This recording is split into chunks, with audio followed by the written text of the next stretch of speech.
Here we go. Here we go. Here we go, y'all.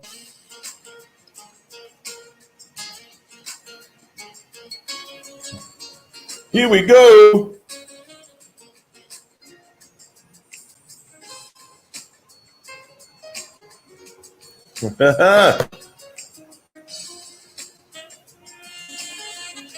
Got a nice show for y'all tonight.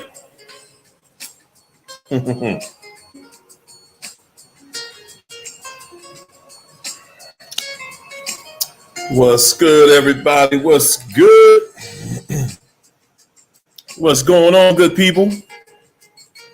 Hey, thanks, 506. Can of life, huh? Okay. Appreciate you. What's up, Naren? And Brittany RS. What's up, Adrian? What's up, Sharon? Sharon from New Jersey. Yeah, moon and sun. What's up, Dana? What's going on?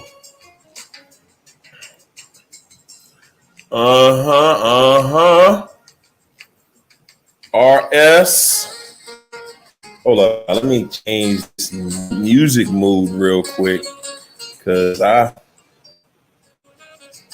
whew.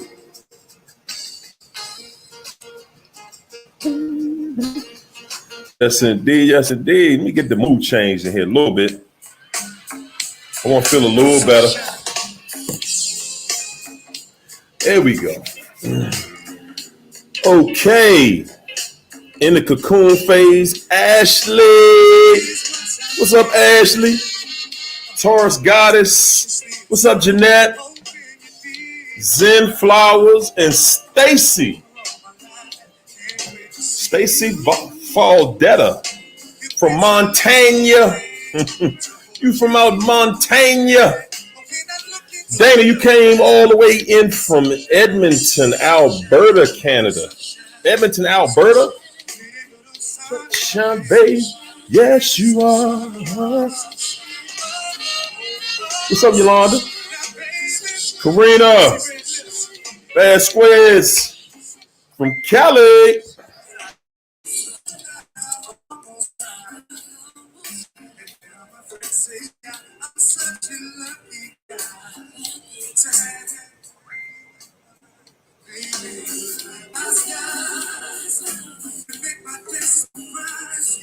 Come on, Dolly. Where you at, man?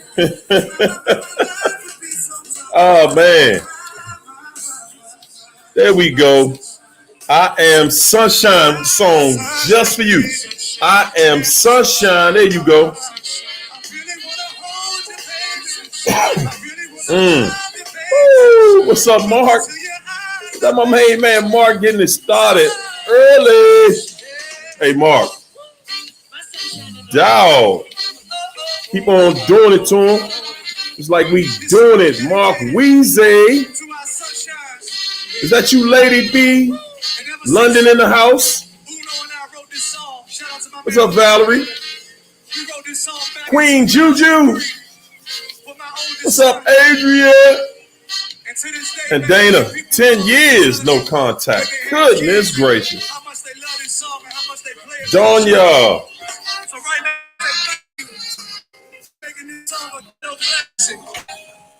Right now, I want us to take it back. If you got a children, you got a child, and you love your children like we love them. Yes, indeedy, baby.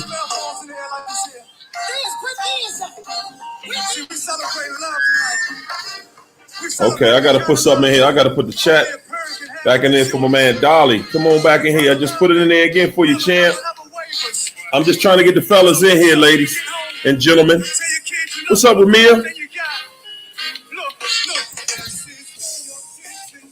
Man, I gotta tell y'all something today. What's up, Peaches? Peaches, Veronica.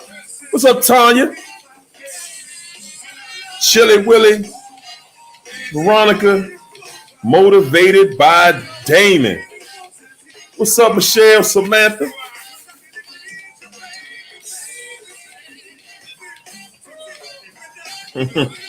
Mark Rock. Yes, indeed.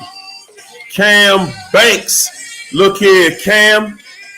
We cooking tonight. We got hot grease in here tonight, champ. Woo! Man, we about to get this thing, man. We about to get this thing rocking in here. You ready, Lady B? Yeah, y'all ain't, it's like endangered species out this right now. Yes, indeed. There we go. There go my man. There go my man. What's up, Dolly? I'm gonna bring my man Dolly on in. And we got one more coming. What's up, Pam? What's up, baby? Give me 1 second. Go ahead. It sounds like there's some feedback. Hit the mute. Go ahead, hit the mute. Hold on, I'm gonna hit it for you. We just waiting on one more to get in here. Yeah. Thanks, Damon. Creed Patio Restore and Landscaping 612. That almost look like you got an address on there. I ain't lying, you gotta let me shout you out. What's up, Charles V? And Melanie Corley, John Davenport. Hello, Kitty. Lady B, I just like saying your name, okay? I like saying your name. There it is. Drew. What's good, Drew? All right, y'all. Hit the like button. Hit the like button. You're in the house. Everybody hit the like button. Everybody come on in. Hit the like button. Hit the like button, everybody. Okay. I got another distinguished guest come in. From work. So y'all know how it goes. Patrice said 21 weeks. You good? You good? Y'all know how it goes. Hey, Dolly, you gotta turn YouTube. You gotta turn something off because it's leaking. Can you hear me a little bit more? Good to go. Good to go. Alfredo, what's up, John Angelo? Yeah, so I got another guest coming in here, y'all. We just gotta we just waiting on him to get home from work. So before he gets in here, I want to tell y'all about something. I was talking to let me change my tunes here. Something a little. There we go. So today, before we get into it, y'all, today I was on a session. I was doing a coaching session today with one of my clients and gentlemen, and we were talking, and he just did not believe. He was just like, man, I don't see it. I'm not seeing it. I don't see the karma. How can you say with such a surety that the karma is going to come, that they're getting the karma? That was his question to me, right? So I'm going to give you guys the story that he gave me. I'm sorry. I'm going to give you guys a story that I gave him. So when I was 18 years old, I'm 52 now, y'all. 52. There you go. When I was 18 years old, 34 years ago. Okay? 34 years ago for me. Got out of high school and I got a job while I was going to school. I was going to college, got a job. Okay, so I was working for the Department of Defense, right? I started out as a clerk, right? It was called a clerk typist. Okay, I was a GS3. This is back in 86, y'all. 1986. I was a GS3. Minimum wage back then was $3.35 an hour. Okay. I know this went over a lot of y'all head. So, the job required that I had to have a top secret security clearance.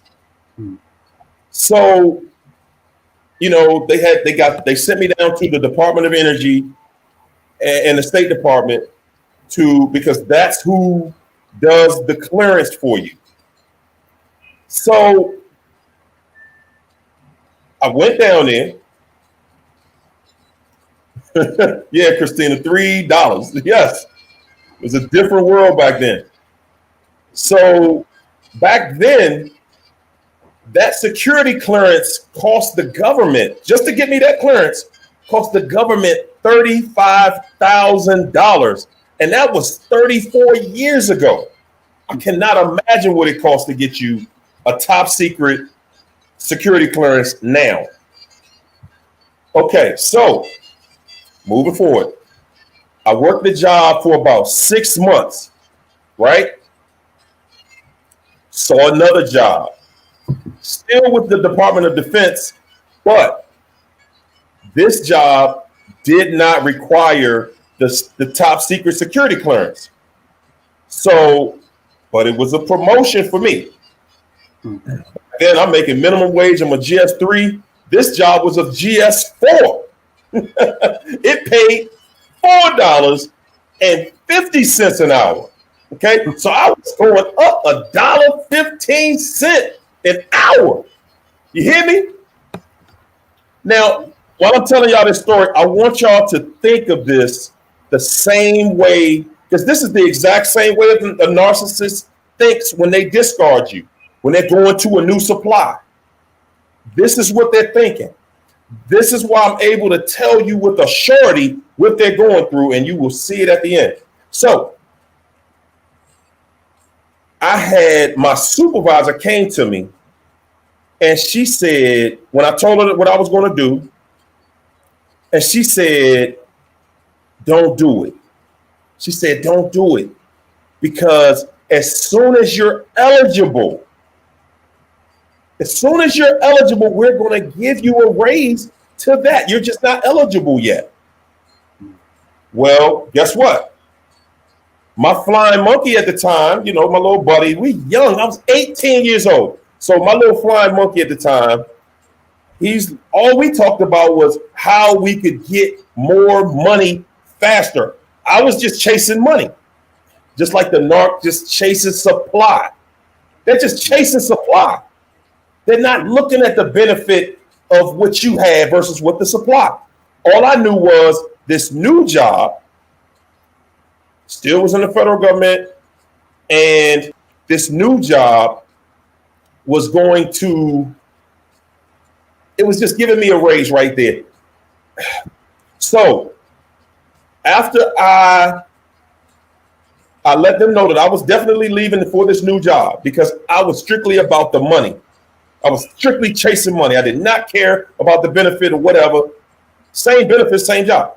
So the manager came to me, sat me down and said, listen, man, if you just stay here for 3 years,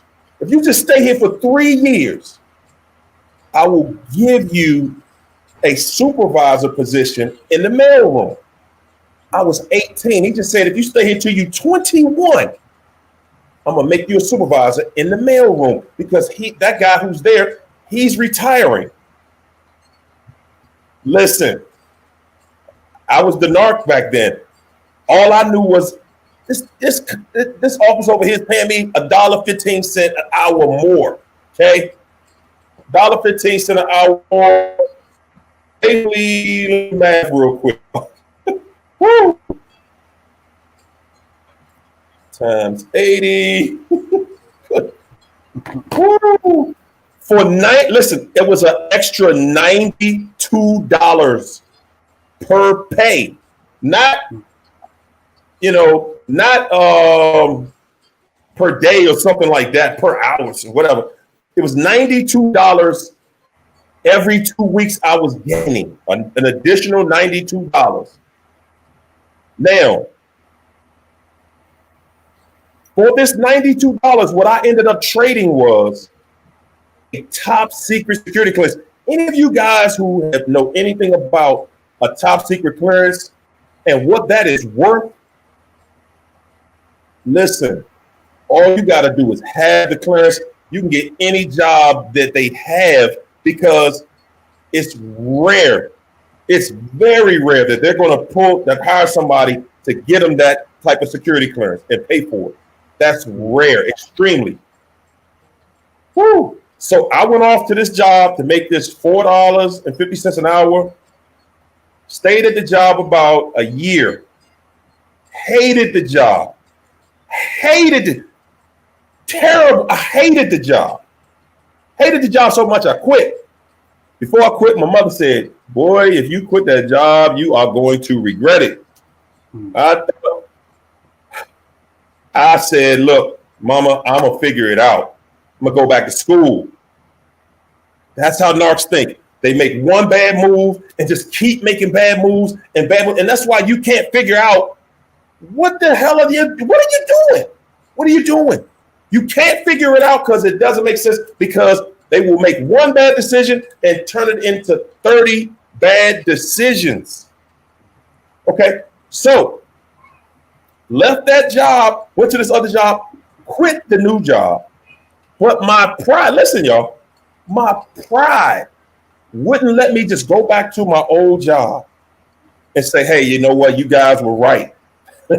You guys were right. I fumbled. My pride wouldn't let me do that. My pride wouldn't let me go back to this job that I'd have been in a different place if had I stayed there today. I did okay. But I would have did, it would have been so much easier had I stayed there. Oh my gosh. The point that I'm getting at for you guys tonight is that was 34 years ago. Okay? 34 years ago. And I can still speak passionately about that stupid decision that I made back then. That I didn't listen to people who knew you're making a crazy decision that's going to affect the rest of your. You hear me? The rest of your life. The decision is going to affect the rest of your life. Hold up, y'all. Hey, someone put it in the chat. You there? I'm going to put it in there. Sorry about that. My other guest would have known. So, I was so tripped out about making this move. I made the move, okay? Made the move, hated it, quit the job, messed up a top secret security clearance. 34 years later, you hear me? 34 years later, I still, to this day, I told him, to this day, I still regret that stupid mistake I made 34 years ago. And this was just about a job. This was just about a job. I got a job. I still got a job in the government. This is the point that I'm trying to get at with y'all today is that when you get and start making reckless, when you start making reckless decisions, which the narc is making, they're making reckless decisions daily. Okay? I didn't look at the fact that the job I had with the security clearance, it actually took me to a higher level than the job I went to. If I would have just stayed at that job. But that wasn't even what was going to happen. I was so consumed chasing a dollar. I was so consumed with chasing a dollar that I missed everything that was right there. I had a secured future. All I had to do was stay where I was at and act like I had some sense. That's it. Stay where you at. Act like you got some sense. Come to work every day. Win. You're going to win. That's all I had to do. That's all I had to do. Today, I would be telling a different story to you guys. Moral of the story was chasing something like that, just like that. That's small. Chasing something small and petty. Small and petty that did not equal what I had. That's exactly what the narcissist is doing to each one of you and has done to each one of us. That's exactly what the narcissist has done. They have chased. They're running off to this new supply, and you're trying to figure out. What does this person have that I don't have? Nothing. It's something stupid. I promise you, it's something so stupid that you'll look back and you'll be like, wow, really? For real? You just took your future. Listen, your future. Not just a day or two. You took your entire future and just said, I'm chasing $1.15, $92 every 2 weeks. I was chasing, good grace, $46 a week. $46 a week. Changed my whole future. Chasing something that petty and stupid. That's the narcissist that you dealt with. There we go. Oh, well, yeah. Come on, champ. You just had it. We just had him in there. This thing popping. Come on back in, champ. But like I said, y'all, that's what the narc does. They're going to make decisions. Listen, the narc is making decisions. Y'all wondering, do they miss you? Do they regret it? The narc is going to regret losing you for the rest of their life. They're never going to get past it. You're never going to get over that. Now, are they going to tell you that? No, they're not going to tell you that. Never. They feel like, hey, man, you didn't mean anything to me. I'm the star. I'm the star of the show. That's how they feel. They just feel like I'm the star of the show. It is what it is. You know? When you at Red Pill, come on in, man. And hey, Mario, are you able to hear me? Can you hear me? I can hear you. You loud and clear, man. I'm making sure because I know I was having a little bit of an issue. I was just trying to wait till man, we're about to kick it because he's in here somewhere. I guess he had a little technical difficulty, but I'm gonna bring him in, and we're gonna let him go ahead and hey, Whisper Warrior, I'm gonna let y'all come in a little bit, because we wanted to get his presentation today. And earlier today, what's up, Shiro?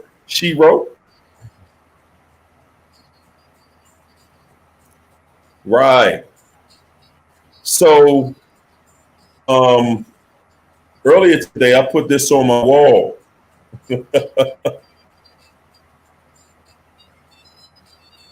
Wow. There we go. There you go. All right. There we go. What's up, champ? Mark Red Pill. All right, ladies and gentlemen. So tonight, I got my man Ace, Narc Red Pill, my main man Dolly. Okay, is in the house. And tonight, y'all, we're gonna be the panel, and we're going to talk about some things that guys deal with and have dealt with. And ladies, I don't want y'all to feel no type of way tonight, because if the shoe doesn't fit, I'm not asking anybody to wear it. You know what I'm saying? And next week, I'm actually having an all ladies panel. You dig? So y'all better watch and get ready, because next week, that's how it's going down. But so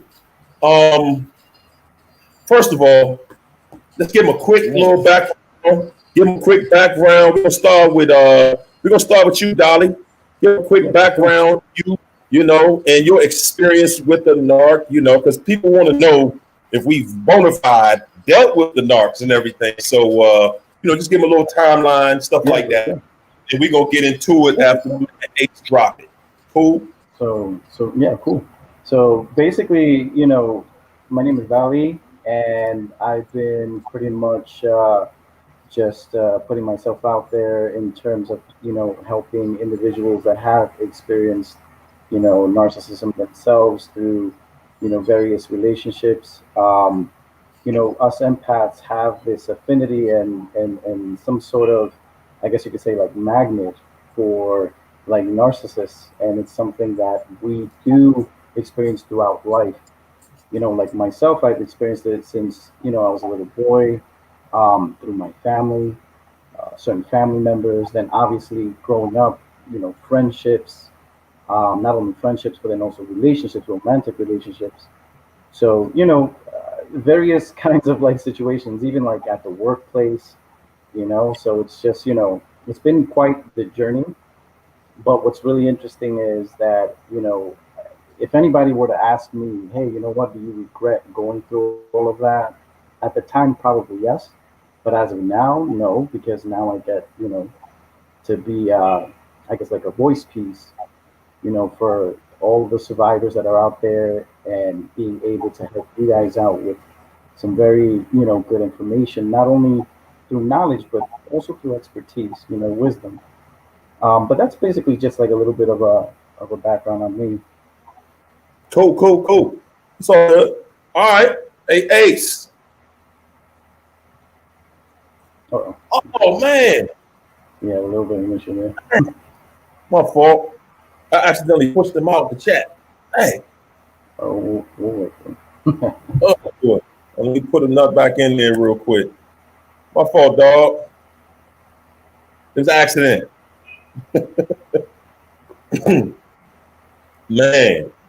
Man. So they wanted to ask so many questions. Tons of questions. Wanted to ask so many. They were asking questions today, man. I was looking at the the ace in the hole. It happens, y'all. It was an accident. There you go. There you go. What's going on? Accident, bro. My fault, man. Accident hit the wrong. Hey, so Ace, give him a little bit of background, man. You know, real quick, and we going in. Yeah. Cool.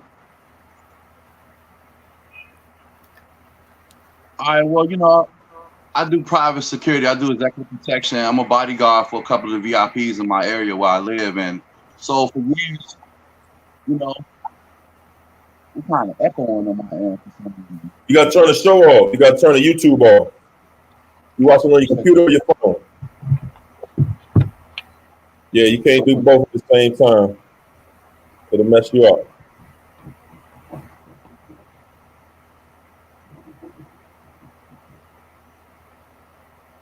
Your volume. Okay, there you go. Okay. Yeah. So. Can you hear me now? Yeah. You're good. Trying to figure out where the echo is coming from, but yeah, man.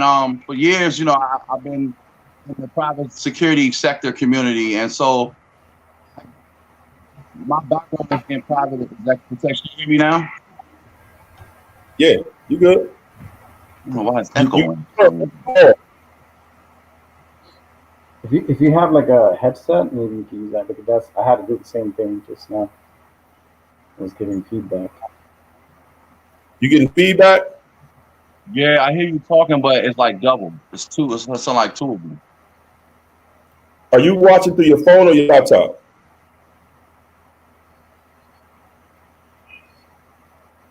You on the phone? I hear you. I'm on my phone. You hear me now? Yeah. Yeah, I'm on the phone. I'm on the phone.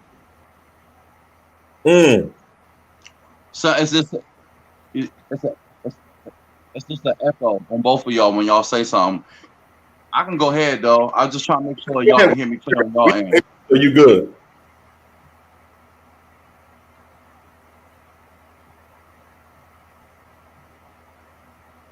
Okay.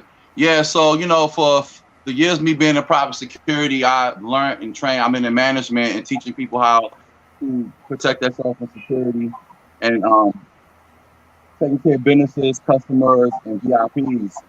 But over the last couple of months, I've learned this understanding about narcissism and the level of understanding of narcissism, and taking some new knowledge about how these individuals work and how they move, and educating yourself on something new that's way bigger than security than I ever experienced in my life.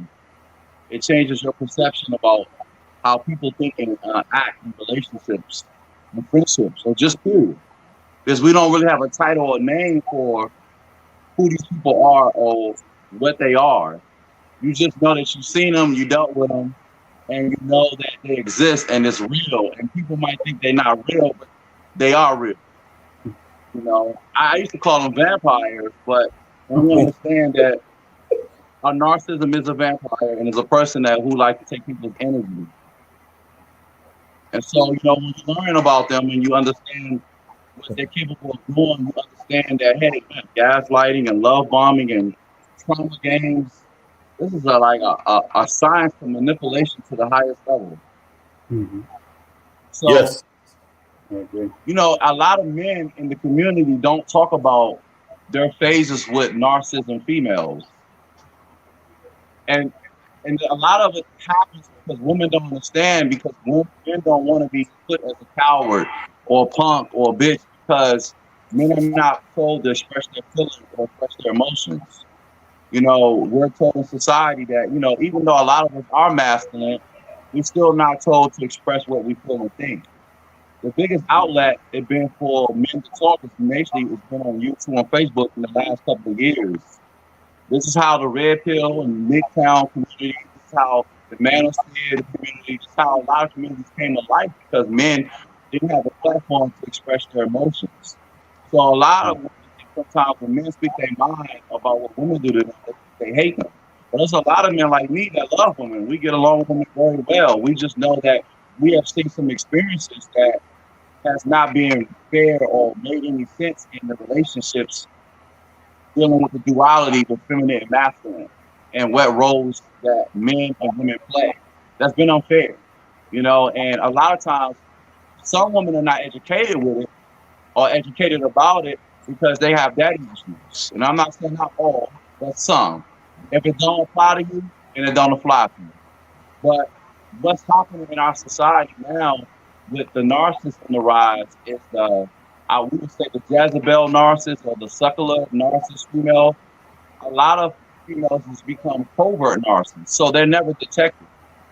They can wait for years and years when they operate on men. Men don't know, because a lot of guys go in with their heart, thinking with their heart first and their mind second, thinking that they got a good wife or good girlfriend, and don't really know that this person has got a whole nother hand that they're playing a card of deception. So a lot of times when men do find out about it, do people do talk about it, they only get the last part of the reaction, because a lot of times, guys get reactions more because they be upset about what happened to them. And some of them don't want to talk about it because it's so embarrassing and it's frightening.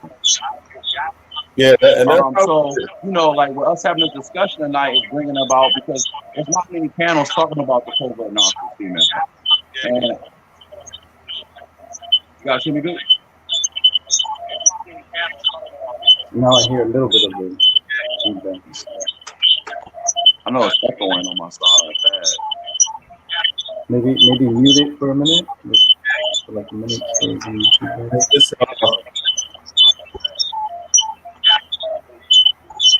Mute. There we go. There you go. Yeah. So. Yeah. So he. If you mute yours. Yeah. So we were he was basically saying that something that we all agree with, which is most of the time men don't talk about, men don't talk about the narcissism like women do. At least they didn't before. Now it has become, hold up. You hear me? It has become so prevalent in our community, just everywhere. It has become so prevalent that now we have to start talking about it, because you can't live with this monster. And see, the one thing that, ladies, the one thing that y'all don't see on the other side is that narcissism coming from a woman to a man, that is masculine energy. That's masculine energy. And I was actually talking with a young lady about this earlier today, you know, and because she was like, well, what do you mean by masculine energy? You know, hey, Billy the Goat, I'm gonna let you in. Just give me a minute. I was saying that an example of masculine energy for a woman would be like, women know how it is, like when you meet a guy and the first thing out of that guy's mouth is, you know, yeah, you know, I got this nice crib out here in the suburbs. You know, I got a Mercedes, I got a Beamer, I got a Lexus, I got this, I got a boat. You know, I work here and I have a business doing this. And you're like, we just met. Women have always told men, okay, let me learn that as I get to know you, but to lead with, you know, all that I got all of this, I got all that. It's a turnoff. I said, but you know what? That's the exact same thing that men deal with from women. You know, it's, hey, I got this, you know, I work here, I make this amount, blah, blah, blah. That's masculine energy, and a man isn't attracted to that. I'm saying that because we run into so many just roadblocks now as we try to relationship in this new generation. You know, we try to relationship out here, and it's really difficult. Yeah. And I'm just gonna chime in a little bit, Harry. I'm gonna piggyback off of what you guys were saying, because I think like one of the biggest things to really pay attention to is the fact that you know a lot of these things that we're experiencing right now, both men and women, the reason why we're experiencing it as well is because of society. The way society is dictating to the people and to the masses, like what a man should be like with a woman, or what a woman should be like with a man. And if you guys, have lived long enough, I'm pretty sure, to see how we've progressed and we have changed. The way the dating was before, it's not necessarily the same with the way it is now. And then like that treatment between both sexes is just completely different, because the mindset is different too.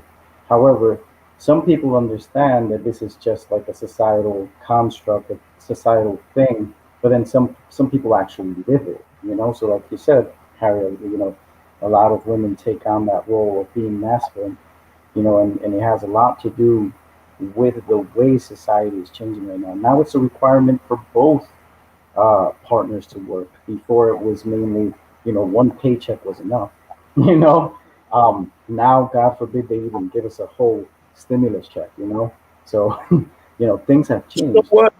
You know what, on that point though, Dolly, it's not that society required both people to be out working. No, that's not what happened. It was like, hey, you know what? If both of us work, we can have this kind of house over here. We can have something that we still cannot afford. We could have something we still couldn't afford. So, it's like, okay, now you put both people out there, both people are working, and you know, everything in your life becomes, we can have more. Right. But what we didn't look at in the exchange for her working was, hey, bro, she working, and that's all she gonna really feel like doing. Right. You know what I'm saying? It's not gonna be nature.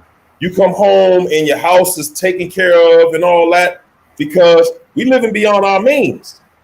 You know what I'm saying? We both are out here working to keep this. That means we're living beyond our means. Right. But at the same time, is that, hey, guess what? If we both work together, we can accomplish much bigger things. And the thing that I've learned later is you can do more with less.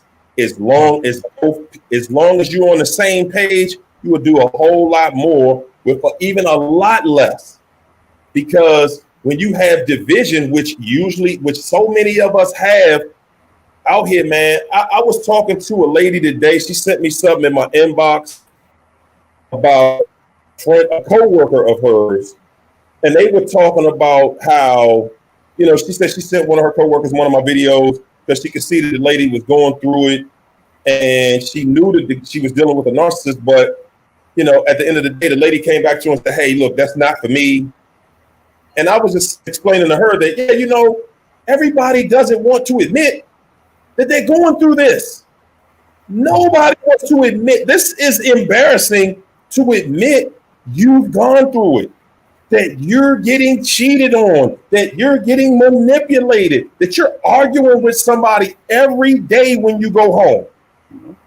That ain't nothing nobody wants to admit and talk about, especially men. I took the words away from you. I'm sorry. Dude, and ladies, one of the reasons why I said I had to do this show is because so many men are reaching out to me now.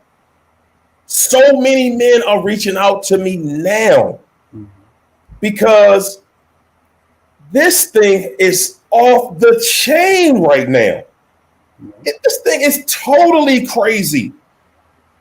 Everybody's going through it. This ain't something just in some people's houses. Some people mask it better, but this is something that we all are facing. So today, this was about what can we do, or how do we get to a solution? How do we get to solutions? You know, and to me, to get to solutions, you first have to dig into find the problem. What is the problem? What is the problem with relationships out here right now? And I'm saying not just romantic relationships. I'm saying as far as, you know, because some people dealing with narcissists in their family, home, job. What's the universal issue? And how do we get to, you know, how do we get to a solution? And I'm saying we saying it from the men's side.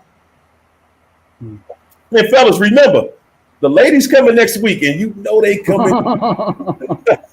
So we not gonna spare their feelings today, okay? And I mean, in terms of like speaking for men, and you know, this is, you know, just more of I guess like a guidance, right? Because like with myself, when I went through my bout with like my narcissist, you know, my ex, I have 2 children with her. I have 2 kids with her, 2 sons, and so this is like pretty much for life, right? So it's like, you know, one of the things that I can say, the very important thing to do is basically educate yourself. Educate yourself, educate yourself, educate yourself. Know the different kinds of narcissists that there are out there, what the traits are. You know, what are the different techniques that are out there that will actually help you keep the narcissist at bay. You know, all of those things, those characteristics that they put upon you, you know, that pain that they inflict. You know, the more you educate yourself, you'll know exactly the framework of how they work, and you'll be able to keep all of those things at bay. You know, so in other words, what I'm trying to say is, in having your knowledge, it makes it easier to understand how you could put up your boundaries. You know? And you know what?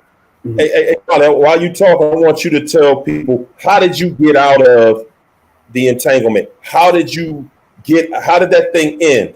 And what did you go through as the man having to deal with the breakup and with children? Okay, so it was a tough situation because, like, you know, it's funny. Most people, even if, like, let's say you didn't have a history of like codependency and stuff like that, when you are with a narcissist, somehow, some way, they program you into a way of, you know, becoming dependent on them. So it was hard for me to leave, you know, and I don't mean just like emotionally and stuff like that. I mean like even financially, because like you said, you know, now it wasn't just me providing in the household. It was also her in some sort of fashion or way, and I needed to, you know, to separate myself. But because we were so interconnected with the finances, you know, it was difficult for me to just pull away. Plus, you know, I was thinking about my children and stuff like that, what's going to become of them, et cetera, because I started to realize what I was dealing with. So, to be honest, it was one of the hardest situations for me because I had to put my hand over my heart and basically make my exit in silence, pretty much. You know, and I was already ready to leave, you know, because when you tell a narcissist what you're up to, they're going to try every single which way to keep you there. And they'll try anything and everything. So, you know, that's basically what happened. And then she was trying to use, you know, my children as pawns and stuff like that. And it was just one of those things I just had to like literally put my hand over my heart and just leave. And I literally had to call a couple of my friends beforehand, you know, to let them know, like, hey, I might need like a place to crash. Can I crash at your place for a little bit? Because at the time, like I said, I couldn't really find a way to disconnect from that, like, financial dependency and other things that we had going on, you know, as parents to the children. So I had to stay with like a couple of like family members here and there. I was literally pretty much like squatting, if you will. They lent me their couch. You know, I got to love their couch for like a month or two. And then, you know, I stacked up my money. You know, I was able to find like, you know, a nice apartment and stuff like that, and restart all over again.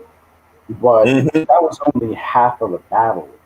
You know, the other half was trying to stay sane.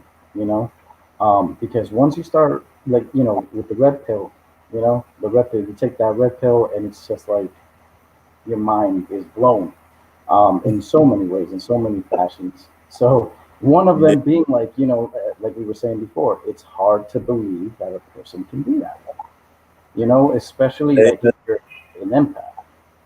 And you know what? And not just because you're an empath, just really, as men, that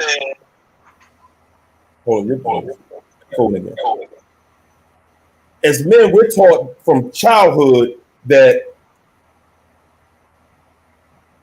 men are going to mess the relationship up, not a woman. So usually, you know, we're in a position where we're thinking, all I got to do, ladies, this men, I know the men in my era, we grew up believing that all you have to do is be a good man. That's it. Be a good man. You don't have anything to worry about. You can, and I know this might sound crazy, but I grew up thinking that you can marry any woman. I never was taught that women can be devils. I never knew that. And I didn't think about, hey, you know what? You might have to pay child support. You might have to, you know, pay alimony. You might have to do things that are very uncomfortable to you growing up, because just because you were taught one way doesn't mean that that's how real life is. And I've learned that that's really not how life is, because you have dealing with the modern day females.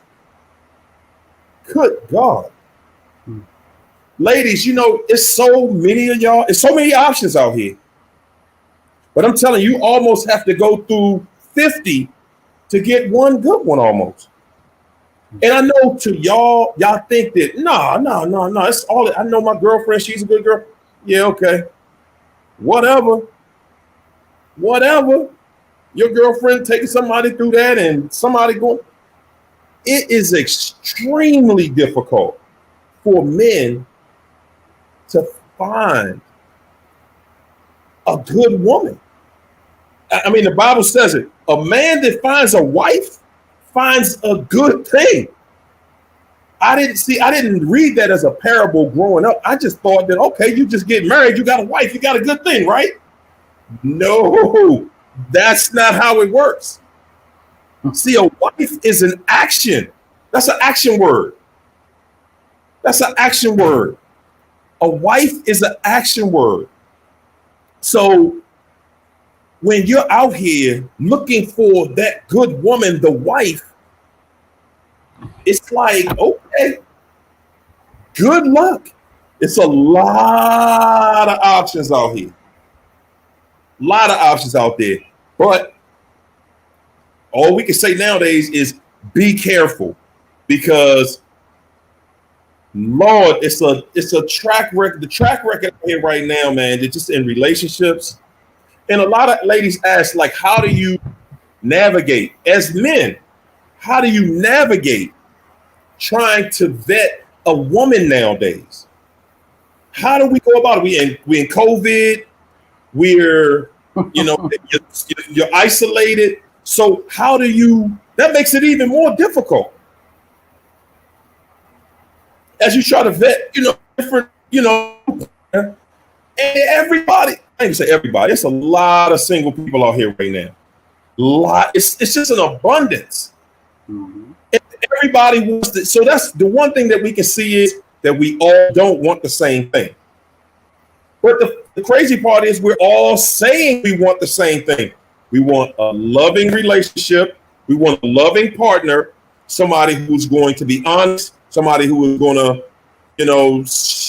give reciprocity, somebody who is going to be truthful, somebody who is going to be faithful, right? That's what everybody's saying. So then if all of us are saying the same thing, why are we not in relationships? Why are there more of us in relationships?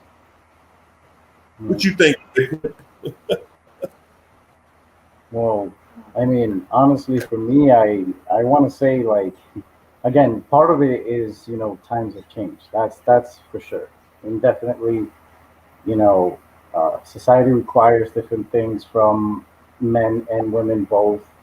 And now, because there's these requirements, it has changed our energies. Let's talk a little bit about energies, because I think that's part of it.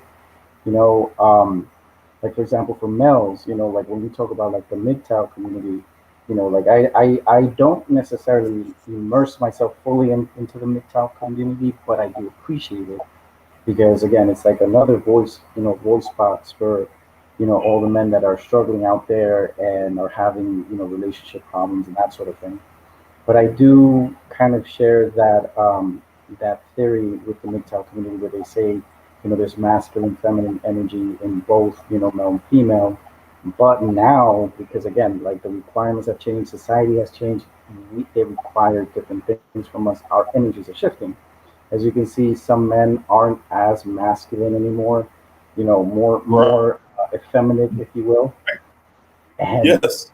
And narcissists are not, female narcissists are not helping. It's making it worse. And what's funny is, like you said, Harry, they're asking, why can't I find a good person, and et cetera, et cetera. Well, part of the reason why is we have to look internally, because the other thing too that I was going to share with you guys, because I was telling you, Harry, a little bit about it through PM and whatnot, but one of the things that I wanted to put out there to everybody now that we're here as a community, one of the things that I've been learning about is a new research that's about quote unquote dark empath. And the reason why I'm bringing this up is not to say that an empath would be evil, right? But there is this research that's going on now that's indicating that the more we are exposed to anything narcissistic, the more we get affected. The more we start becoming more in the negative than the positive. And when we do that, I think there was somebody in the chat here, and I think his name is Billy the Goat, or he or she. I'm not sure if it's a he or she, but they were saying something to the effect of like, you know what, the fact that we empaths experience a narcissist isn't like, you know, because it's something like magnetism, but in all actuality, it is. If we're shifting our energy, isn't it said like law of attraction? You know, we start attracting whatever it is that we're feeling within. So there we go. So now we're starting to see a little bit of why, you know, because it takes two to tango. Like, is everything I was saying before, you know, I feel that people should educate themselves first in helping themselves in the situation of a narcissist, you know, experiencing a narcissist. But then the next step would be to understand that after you have all of the knowledge you need in knowing a narcissist and narcissism, and then healing from it, you know, from the outside, then after that we got to start looking inside. So then that way, again, we're not attracting that kind of energy into our circle. But that's just my theory on things, you know. No, but I want to hear what you guys have to say. Hey, look, I'm looking at like Lips Learn. She made a comment, women have to let a man be a man. And it's like, dude, when did real men ever need permission to be a damn man? What man needs to be allowed to lead, needs to be allowed to be the head? Right. That's the society we're in. It's this modern day society we are in. It is strictly about changing the roles. It's reversing the roles. And, you know, as I look, I'm telling you, man, I know this week I have really pissed some women off, or quite a few. I have. Yeah. And the thing is my thing is, I'm just tired of it, man. I'm just flat out tired of sitting back and not being who I want to be. We make up so many. We walk on eggshells before we talk to women now. And I'm saying there should never be a situation where you're talking to a woman in a disrespectful manner. So that's not what I'm saying. What I am saying is, you're the man. We're not asking permission to lead. We're not asking nobody for permission to be a head. You're not the head. I'm the head. I'm not going to fight with you about whose role is what. I'm the head, and that's what I said. And you know what? Because of that masculine energy, a lot of the new modern day women have, they look at you like half of that, like you crazy. Like, nah, you ain't talking to me like that. You ain't about to be, man, please. Yes, I am. Yes, I am, because I am the head. I am the man here. I'm the man. You know what I'm saying? I am the man. You are my helpmate, not the other way around. You're my woman. You're my helpmate. Okay, you're not my man. And you in modern day relationships, man, it's a competition. It's not a relationship. That's why I call them entanglements. It's a competition. It's a competition to see who's going to be the relationship. It's a power struggle. It's a power struggle. And you know what's funny? And you make a good point, Harry, because, you know, but that's why the MGTOW community exists now. Because they have an escape now. So they don't have to be accepting to that. Because, like you said, I mean, there's the majority of, unfortunately, the majority of women that are like that now. So I'm not going to say that it's right or wrong. I mean, if that's the way you want to be, that's the way you want to be. Like, hey, all respect to you. But it's just now, you know, men are opening up their minds to different avenues and different ways of life. So a lot of people are opting out not to even marry anymore. Some are even MGTOW months, right? Dude, that's exactly what I'm saying. It's like that has been thrown off the shelf. That's been thrown off the shelf. Like, man, they getting married no more. Ain't nobody getting like that ain't even a thing no more. You know, and it's like, okay, come on, y'all. Come on, man. What are we doing out here? And the reality of it is that, again, as men, we're walking on eggshells. I'm still walking on eggshells because even when I started this conversation, it was, okay, ladies, I'm not saying this about all of you. No, damn it, this is what I said what I said. Ain't that what Nene said? I said what I said, and that's it.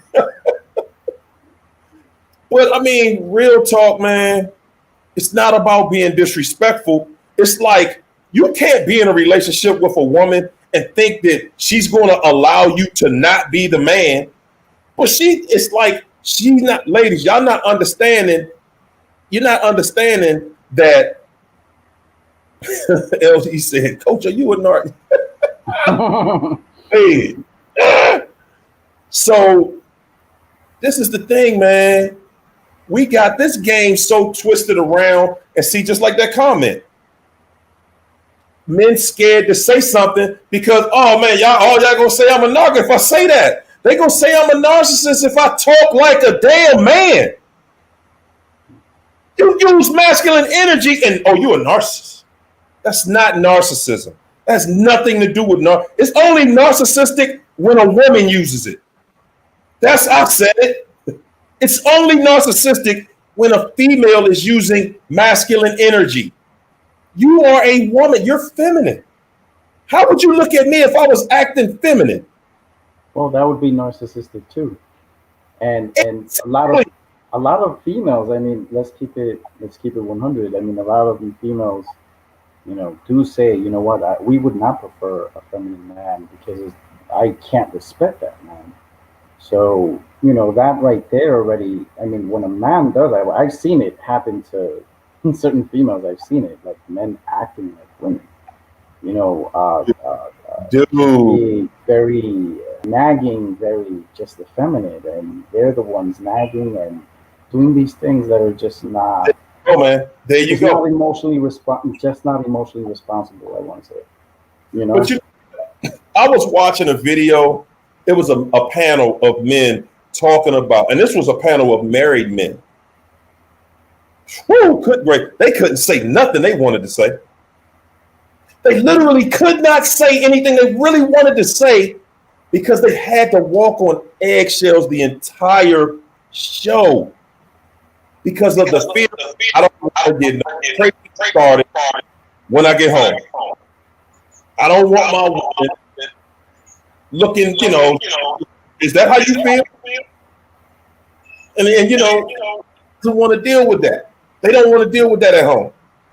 So you can't even go on a panel and say what is on your mind.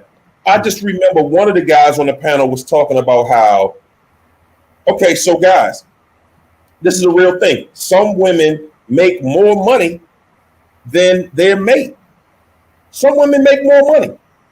Does that change the gender role? Does that change anything in the house? It ain't changing nothing in my house. It changes nothing. You make the most money. Are we working together or is this a competition? Because in most places, the woman that makes the most money, she thinks she won that house in a lot of situations. Some situations, not all, but that's something that we're seeing that is very, very prevalent out here right now. I make more money than he does. So what? I'm the man. Now what? You cannot buy manhood. You can't buy it. That's not for sale. One of the men on the panel said that he was helping his wife to become an actress. So they were fully invested in just trying to get her career started. He works in sales or something like that. So he was kind of doing the bigger part of the deal now. But he said, yes, as soon as she gets that big movie role or something like that and the money comes in, he said, hey, I can't wait to be a house husband. And one of the guys on the panel stopped him in his tracks. He said, hold up, bro.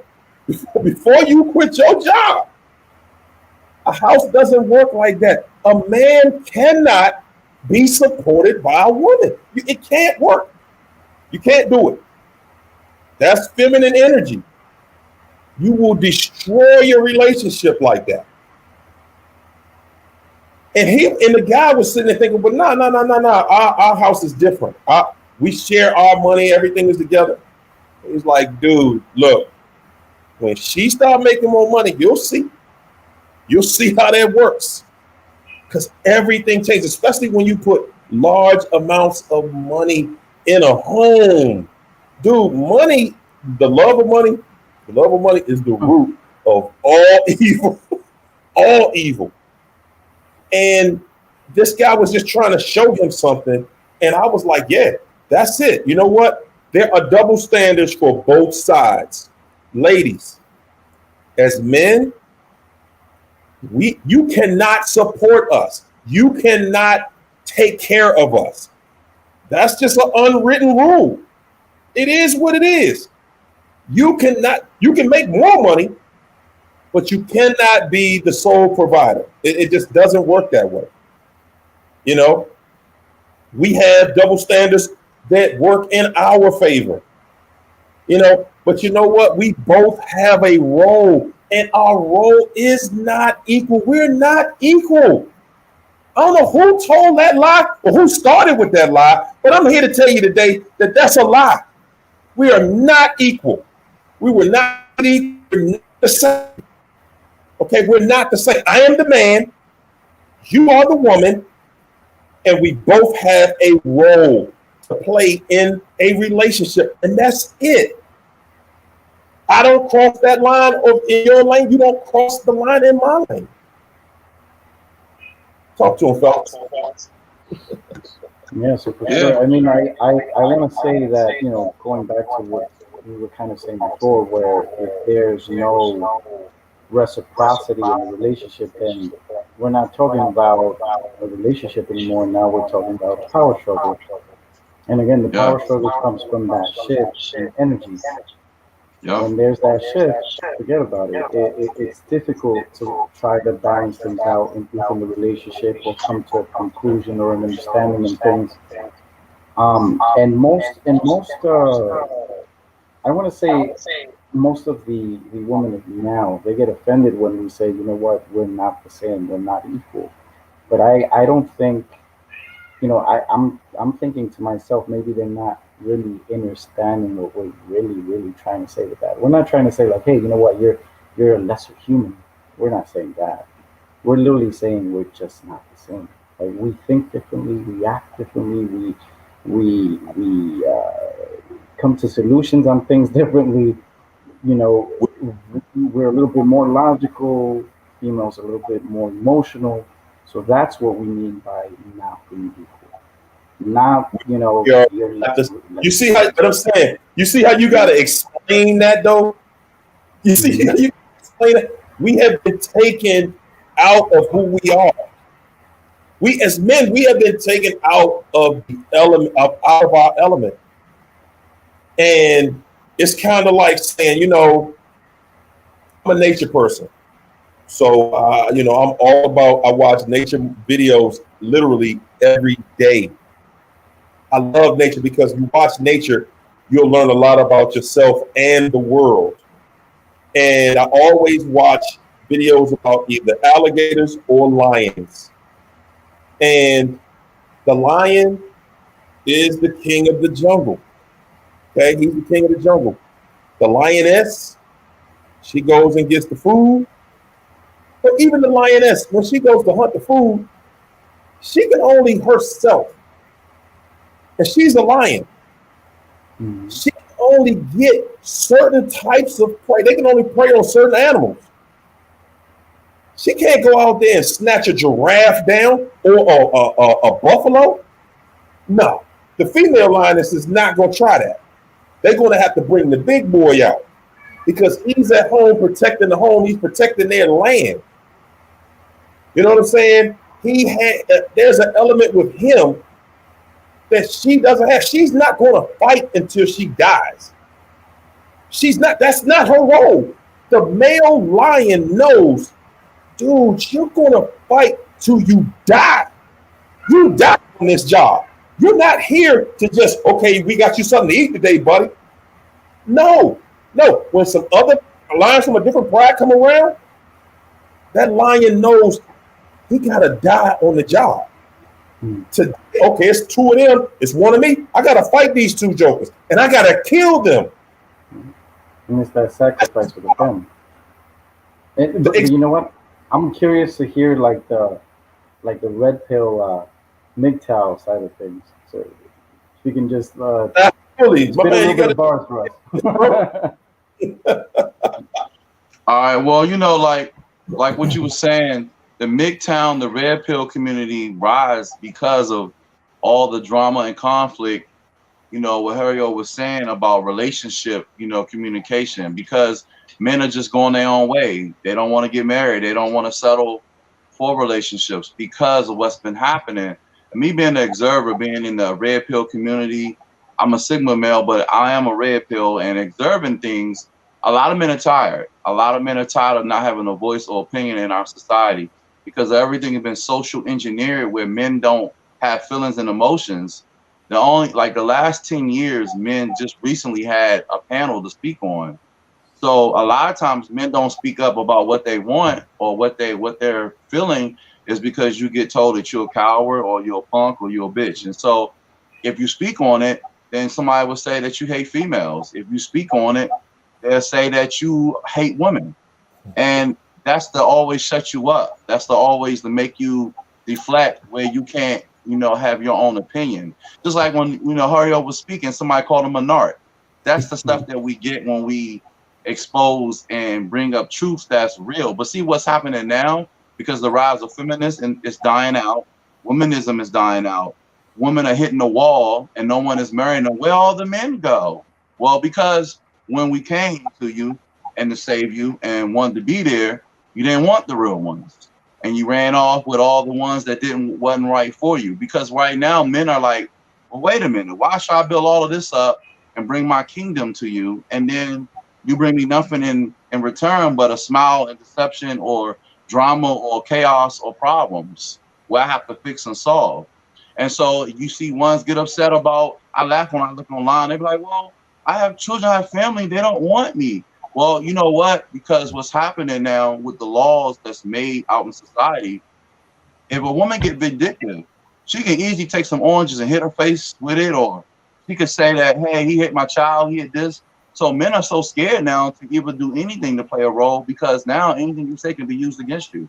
They got a book out, how to take a compliment and make it a sexual harassment case and go to human resources and say that a guy made you feel uncomfortable and dirty. It's a book out there. I'm gonna send this book to Hario so he can post it up on his Facebook, all his pages. I want everybody to see this book. We don't want narcs in that. Yeah. So it's a book out, how to teach women how to deceive and be deceptive with sexual harassment claims to get insurance at work. So if I say, hey, your shoes look nice, your pocketbook look nice, you're gorgeous and beautiful, they can take that and run with it. We got 500 apps on the App Store that you can shake your phone and it'll go to Candy Crush and you can hide dick pics, emails, and text messages from your side boo or mini supply boos. Because I mean, nowadays you have mini supply. Yes, sir. My narc had what? She had 10 Gmail accounts, 28 regular email accounts, 3 cell phones, and 6 Instagrams. Because women now feel like, well, their freedom that they can choose them because them inboxes are so, well, attention is validation. I like attention more than marriage. I like attention more than love. Well, the truth is, guys, love is not validation. Attention is not love. It's false. And a lot of you not even attracted to guys that love you. That's the honest truth. You're attracted to people who deceive you. And I meet many times inbox me, they be like, well, why you gonna mess up with your husband?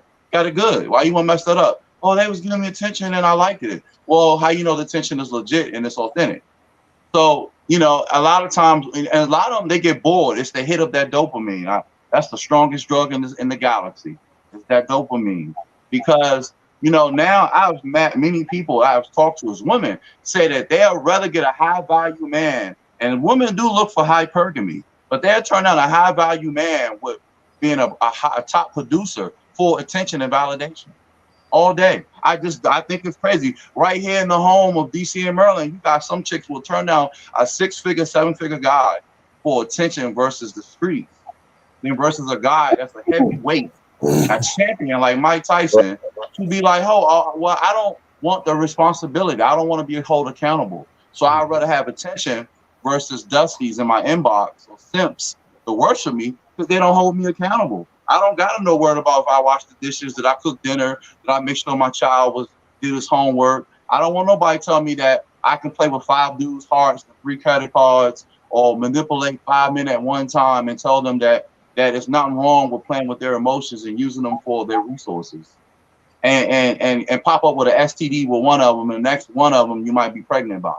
And then blame it on, you know, I had a guy friend tell me that he bought 2 houses this recently. This is facts.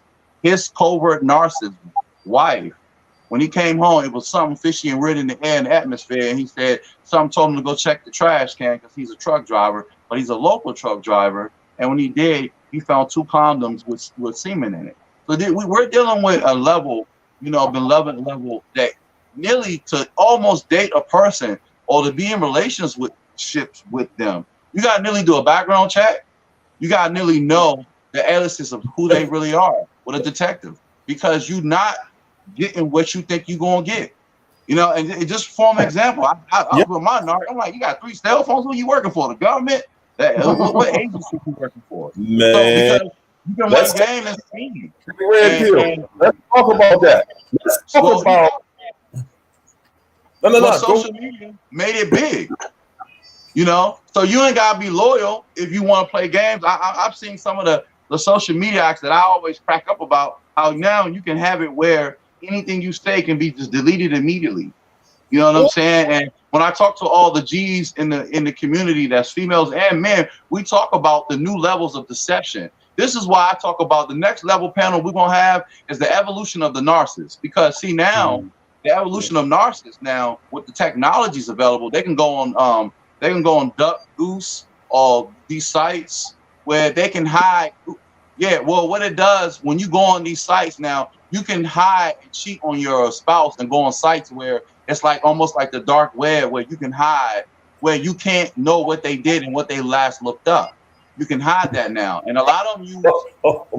So the game now, because I always school people, and they be like, "Yo, what in the hell?" Yo, the game is dirty and it's shady, and like a lot of them now might have 2 or 3 cell phones, and they say, "Oh, I'm networking, or I'm connecting with people," because they're very. And so narcs now study personalities, where they go get self-help books, they get auto books, and they study how to mimic and control and how to do psychological warfare on people. The trauma bonding is powerful. But for men, because we're open with our hearts and our stomach, a lot of times when we see beauty, we say, "Hey, man, baby, you know, look, I want to marry you. I like you. I feel you. I love you." And some of us even became simps in the red pill community. We now don't justify it. I would say the red pill, because I know the red pill community is looking tonight. They like, what? A lot of us don't co-sign single moms, even though some of us might. But because we don't want to play games where we waste our time being dads or stepdad to somebody who will never respect us. Because in the real long term, a lot of stepdads be a stepdad. He be step on. He don't get no respect. He don't get no praise. He don't get accepted as really a dad. And a lot of times, a lot of these women will mistreat these men and make them take on all the responsibility raising children that's not theirs, and then tell them, well, the hell with you. I can replace you anyway. So a lot of the time this has happened, and many stepdads has been dads to children that they unconditionally love, because a lot of times what happens with us being stepdads or being a stepdad role, we wanted love the dad. We didn't get love from our dad. So we want to love other children and love them unconditionally, because we know what it's like not having a father and giving attention to that, because we've seen our moms go through pain, not getting love, not getting nurtured, and not having a male support system or a role model in the home. So a lot of times, if you ever do psychology research, you'll find that when dad's been in the homes, children do much better when a dad can lay down law and order and rules. Hey, yo, go do your homework. Yo, go take the trash out. Yo, go wash the dishes. I said do it now. I mean now. Yo, honey, I love you, but we're gonna have a family meeting tonight, and who's gonna do what chores, and this is how it's gonna go down. That's masculinity with a roar. You know what I'm saying? But a lot of times you don't have that at homes. And I remember going visiting schools sometimes when I do a mentoring on the side with you. A lot of children will walk up and hug me like, hey, Ace, I don't get that at home. Like wow, you're just cool, because a lot of the children don't have males to talk to from perspective and understanding, so they don't know. So a lot, like, you go to basketball court, you go to the gym. I would get all the children from both sides to be like lifting weights with me and telling me about their school issues or bullying issues or whatever. And I'd be like, hey, you know what? You want to deal with a bully? Just stay in shape and be athletic. And a lot of times they deter them because they don't want to deal with nobody that got muscles. But a lot of times that with this role in the home with masculinity, social engineering has did a lot of the damage to the family. Now, it did start in the 70s. It did start with giving women more better jobs than men and making us, defeminizing men by giving women more opportunity. And then it made it where when women took on social services agencies, where they would give women like all the necessities that she need, where she don't need a man. So a lot of them took the independent role, was like, oh, well, I got this, I got that. So I can just do what I want and be independent. I don't need a man. But some people have taught themselves and retaught themselves to live without what functional relationships are about, or how to even get along with a man. I remember myself, when I mentor a lot of females, the first thing someone would tell me, and I would ask them, how many men have you got along with? Do you have a daddy relationship? 30% of most females I have talked to have no daddy relationships. They don't even know how to get along with their uncle or their brother, because they don't know. Some told me they don't think men have feelings. Like, really, they think that we're just a carbon person. And I was like, wait a minute, men cry, men got emotions too. We're not just you know what I'm saying, just good for the bed and eating dinner and looking at sports. Like, are you serious? And they were like, well, because my mom, or my aunt, say all men ain't crap and all men ain't this and all. I say, but you know what that does? That manifests your law of attraction, where when you keep meeting men, you're gonna meet shitty men, and you put the energy out where you will get bad relationships in men. And a lot of y'all don't realize that it's simple nurturing that you can do for a guy, with understanding him, getting to know him, like letting him express himself. A lot of men don't express their feelings because a lot of women just don't get it. So in the red pill community, why I say red pill, because we are on that wake up call where we're telling men to rechange themselves, be on your higher purpose with your goals, your credit, get all your teeth, get your credit up, get your money up, get your goals up, get your sexy up, get your energy up. And the high purpose woman, you'll meet her, or you can choose and pick who you want, and keep the dusty females away. That's going to bring baggage, problems, and negative energy. Because see, at the end of the day, a lot of us is already the prize. And women say, well, what do you say you the prize? Well, you know why? Because when y'all get in your 40s and 50s and late 30s, most of y'all don't want to be alone. Y'all get into the pump and dump cycle where you want husbands and boyfriends. But a lot of times, y'all are not coachable. You cannot get in relationships where you cannot communicate on basic stuff. And we shouldn't have this fight if it's versus fruits and vegetables, when to eat or what's tonight or what goals it is, or playing a role. Like, if you sit down to pee and I stand up to pee, we know what roles that we've been taught our life to use, how to use the toilet. But a lot of times in relationships, when ladies get better jobs than men, or they have a better status than men, they bully their dudes. You can't bully a relationship with a guy and don't think that he ain't gonna stray, because he gonna stray. He gonna look for seeking for other attention where he gets feminine attraction. And I talked to many men. I asked them, said, what made you stray? They was like, man, my wife or my girlfriend act like a man. So I don't like coming home where I feel like I'm mistreated or called names or bullied. So a lot of times what happened in the community, that 80% of divorces was provoked and created by females. And if you do the research, you'll find that most ladies wanted the divorce, or they created the energy what created the uncompromising of divorce. A lot of guys really like relationships, but you will find out in the midtown. All guys like relationships.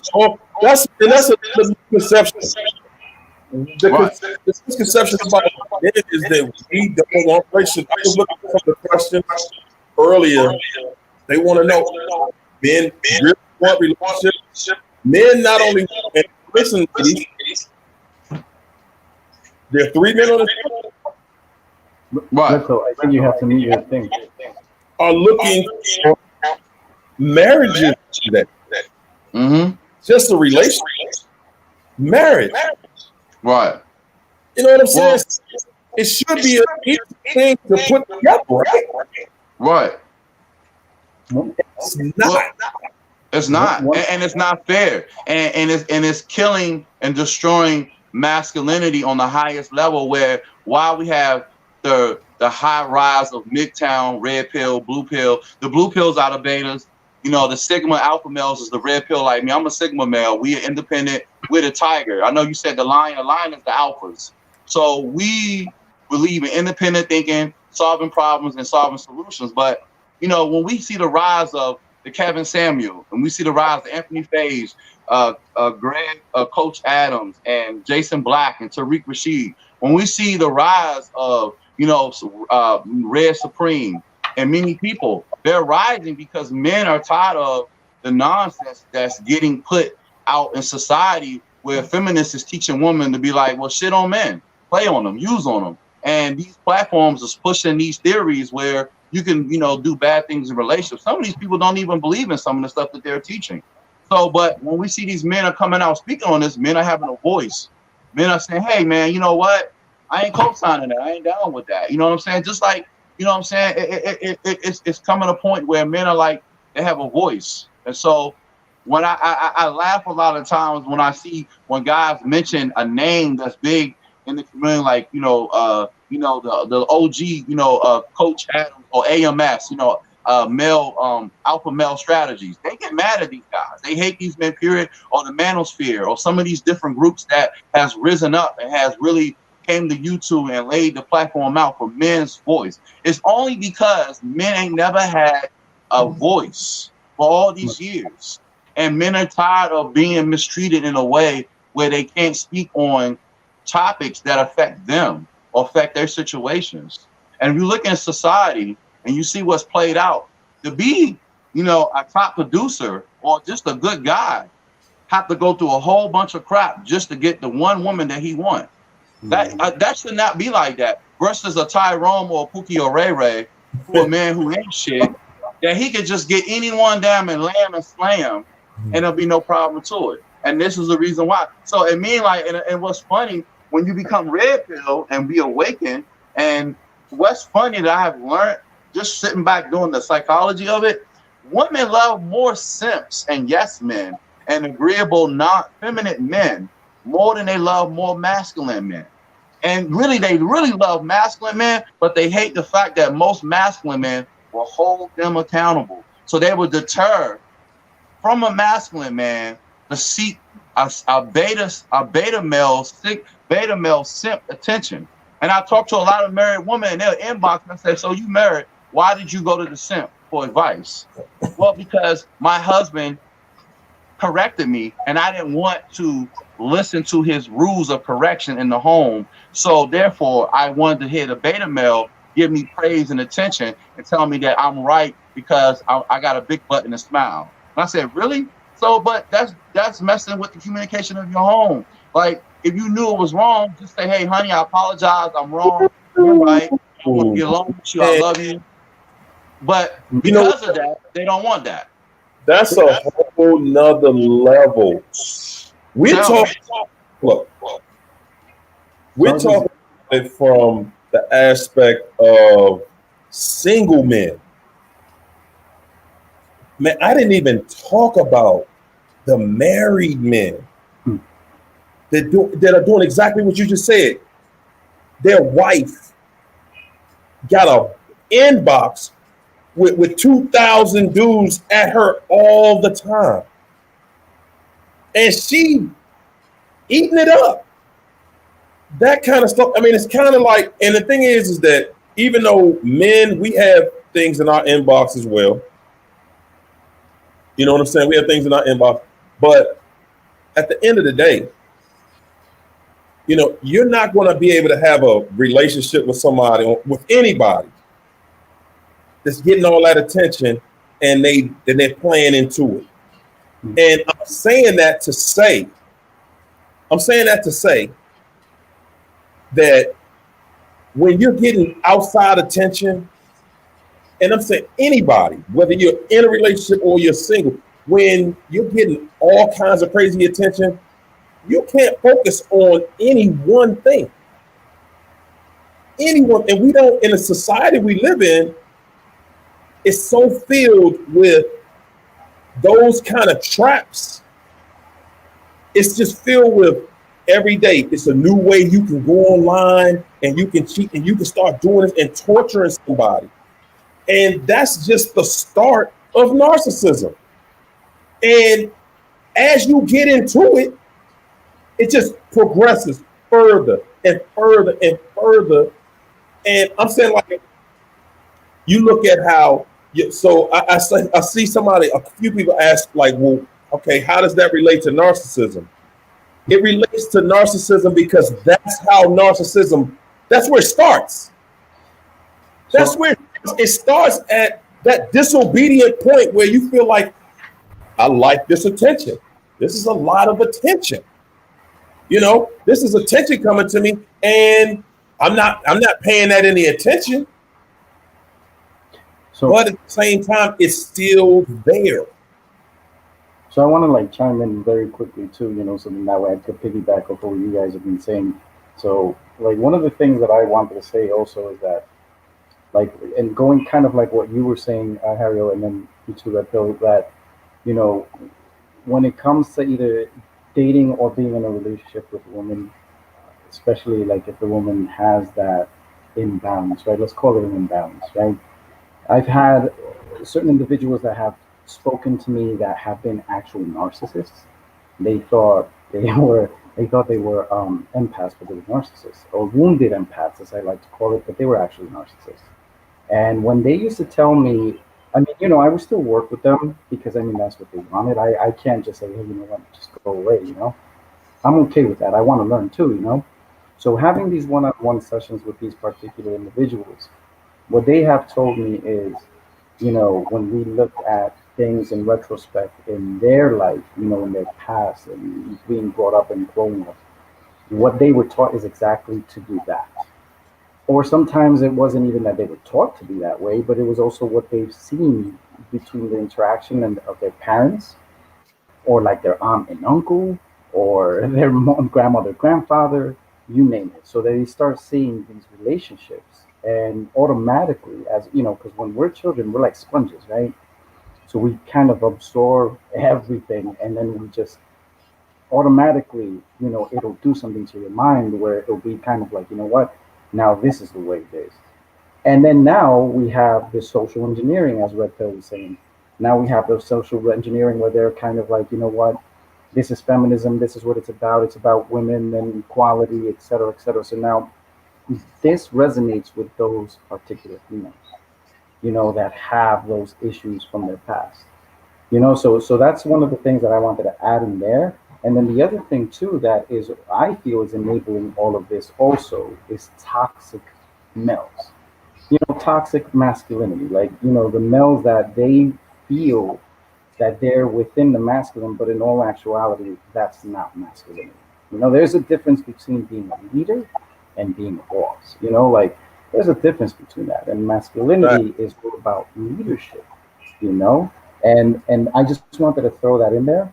Another thing that I wanted to throw in there, because I just, you know, I was just really listening to you guys, is if you guys want to learn more about narcissists themselves, because they're always studying us, right? So why not study them? There is a guy named Sam Vaknin, and this guy is literally a narcissist.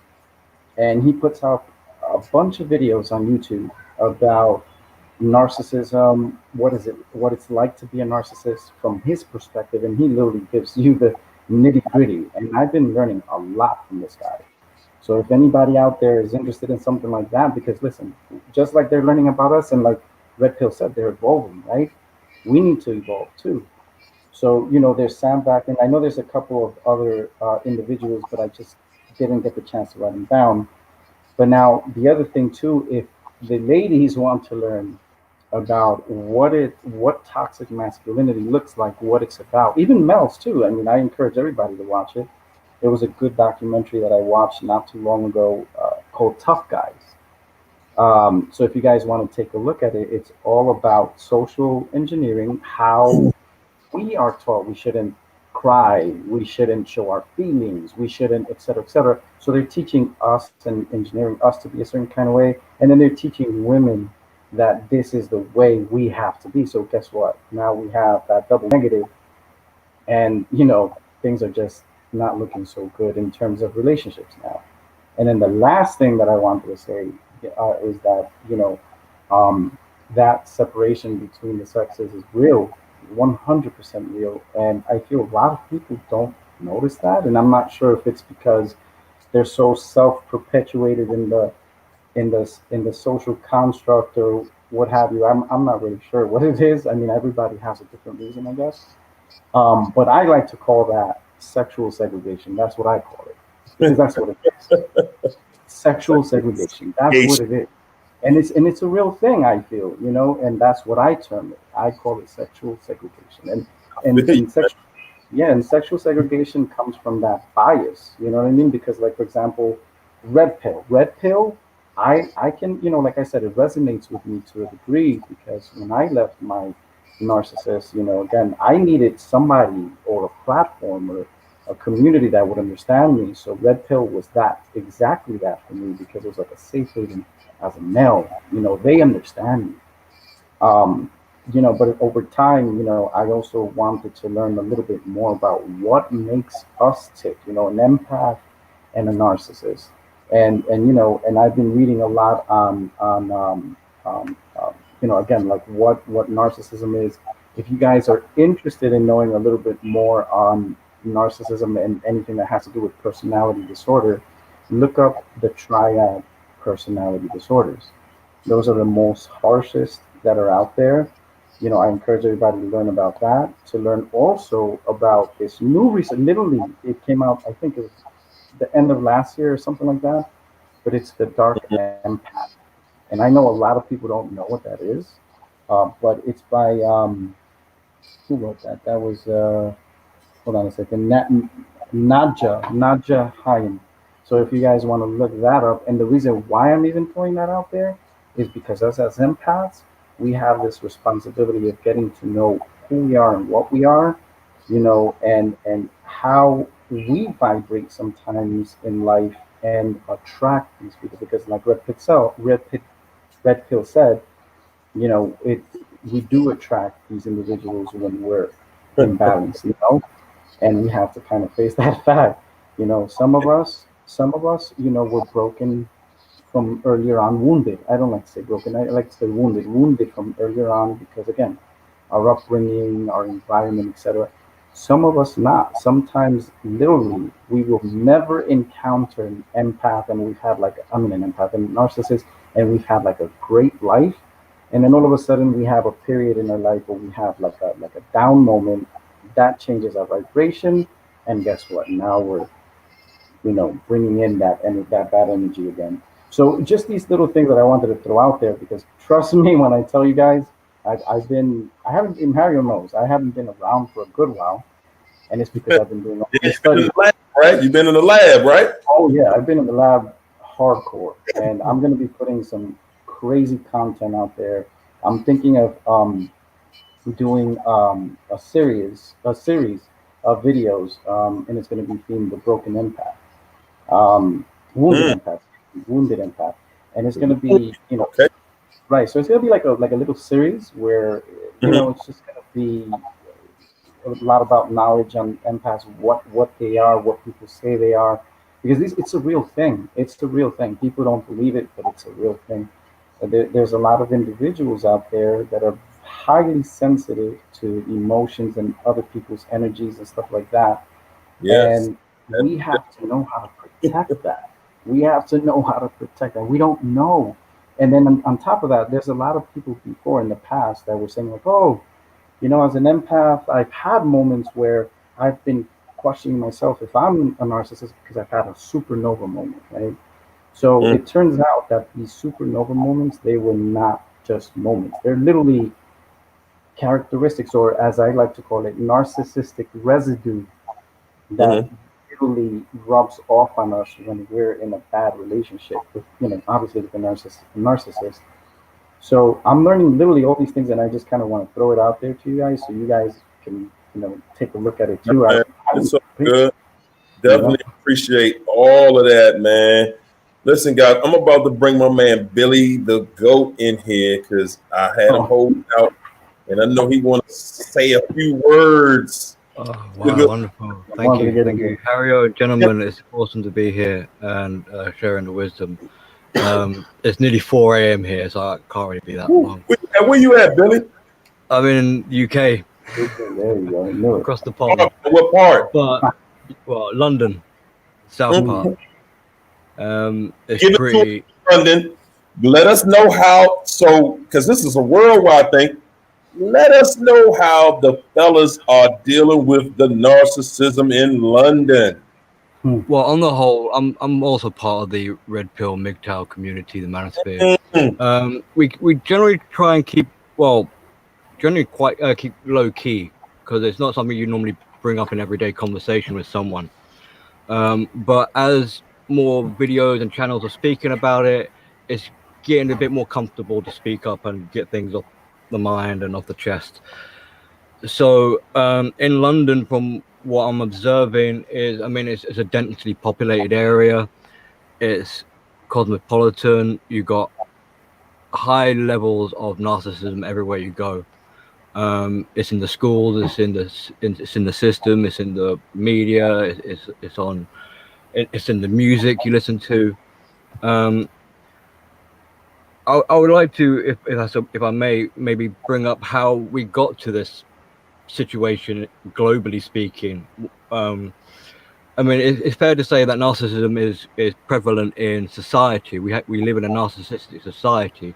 You're rewarded when you do well, so this encourages you to do more, and then at the same time make you feel like you're not enough. But parenting is meant to safeguard us, hopefully, when we're growing up. So if we rewind the clock, we can see that parenting on the whole has been failing many people, and this is how we've ended up in this weird situation that the world is in now. And then we look at how the children are being brought up today with split homes, split families. They got step parents. They don't know what's going on. It's getting worse and worse. The school is becoming more political based. They're not really supporting children's emotional development. So boundaries are getting more and more obliterated as we're progressing through time. And we're seeing people we're seeing a complete detachment from reality, where people are escaping into video games, into pornography, into gambling, into drugs, alcohol, socializing. They're on their phones. These are all forms of addiction to compensate and cope, to medicate the pain of being detached from the self. So now when you're back in reality, it seems mundane. Reality itself is now painful, and fantasy is the idolized perfection where everyone wants to go to. So we're seeing a complete, we call it clown world now, where contradictions, where false is true and true is false. You have people who create, they call themselves, they seek the truth, but really in reality, the truth is the last thing they want, because then they have to take on responsibility, then they have to take on accountability. It means doing the hard work, and people are afraid of doing that because hard work equals pain. They want what's easy. They want instant gratification. They haven't learned delayed gratification. So there's with the lack of self-awareness and self-reflection, they can't see the future ahead of them. It's the here and now. Gimme, gimme, gimme. I want it right now, and I'm entitled to it. And of course, this is going to set that person up for mistakes again and again. And instead of reflecting on that, because they got the lack of the self-reflection, accountability, they just dig their heels in and double down and project, blame shift, transfer responsibility that much more. We're seeing it escalating now.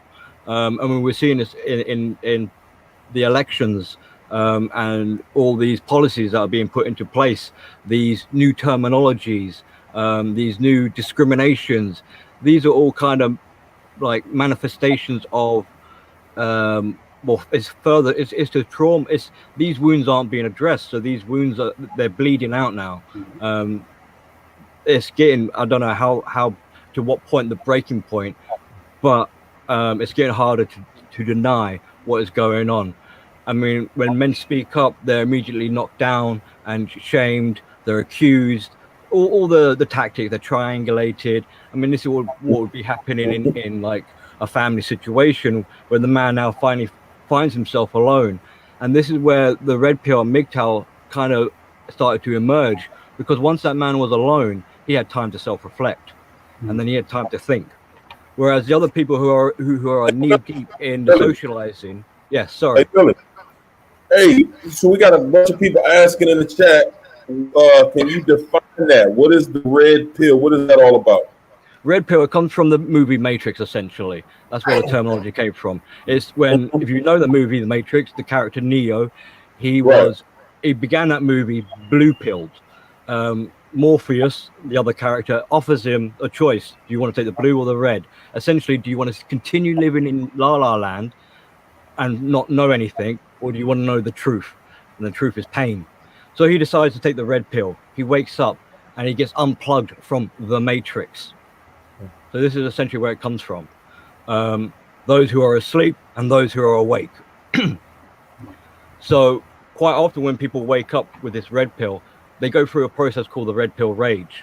And this, unfortunately, gets a lot of heat because people then, it's like when a victim tries to ask for help in a narcissistic abusive relationship, that victim is further traumatized and blamed and gaslit, and it's added trauma and pain on top of the already problem that they're going through. So when Neo woke up into the real world, it was, I mean, he was bald. He woke up in essentially a cocoon, a womb. It was like he was being reborn. He was unplugged. It was painful. He used his lungs for the first time. He used his eyes for the first time. He had to be re-educated. He had cognitive dissonance. And through that movie, as he's learning, you know, he kind of he regains his self-esteem. He restores his locus of control. He regains power, essentially, and is able to do kung fu and, you know, all this kind of cool stuff, and then take on the like Agent Smith, the essentially programs, agents of the system that were trying to keep him blue-pilled. Now, the problem, as you know, like for those who are living in La La Land, it's a shared fantasy with a narcissist. It's not real. So these blue pillars, although they want to stay in that blue pill, they're struggling now. They're being forced. This is mortification. They're being confronted with the hard truth, and more men are waking up. They cannot deny it. So I feel kind of sorry for those kind of guys because they're stuck between a rock and a hard place. Mm-hmm. But for those who are red pill and eventually go for MGTOW, and if they go monk, quite often they express how much better they feel, how much more liberated, you know. And this is a common phrase we have in the narcissistic community, where it's, if you survive, you thrive.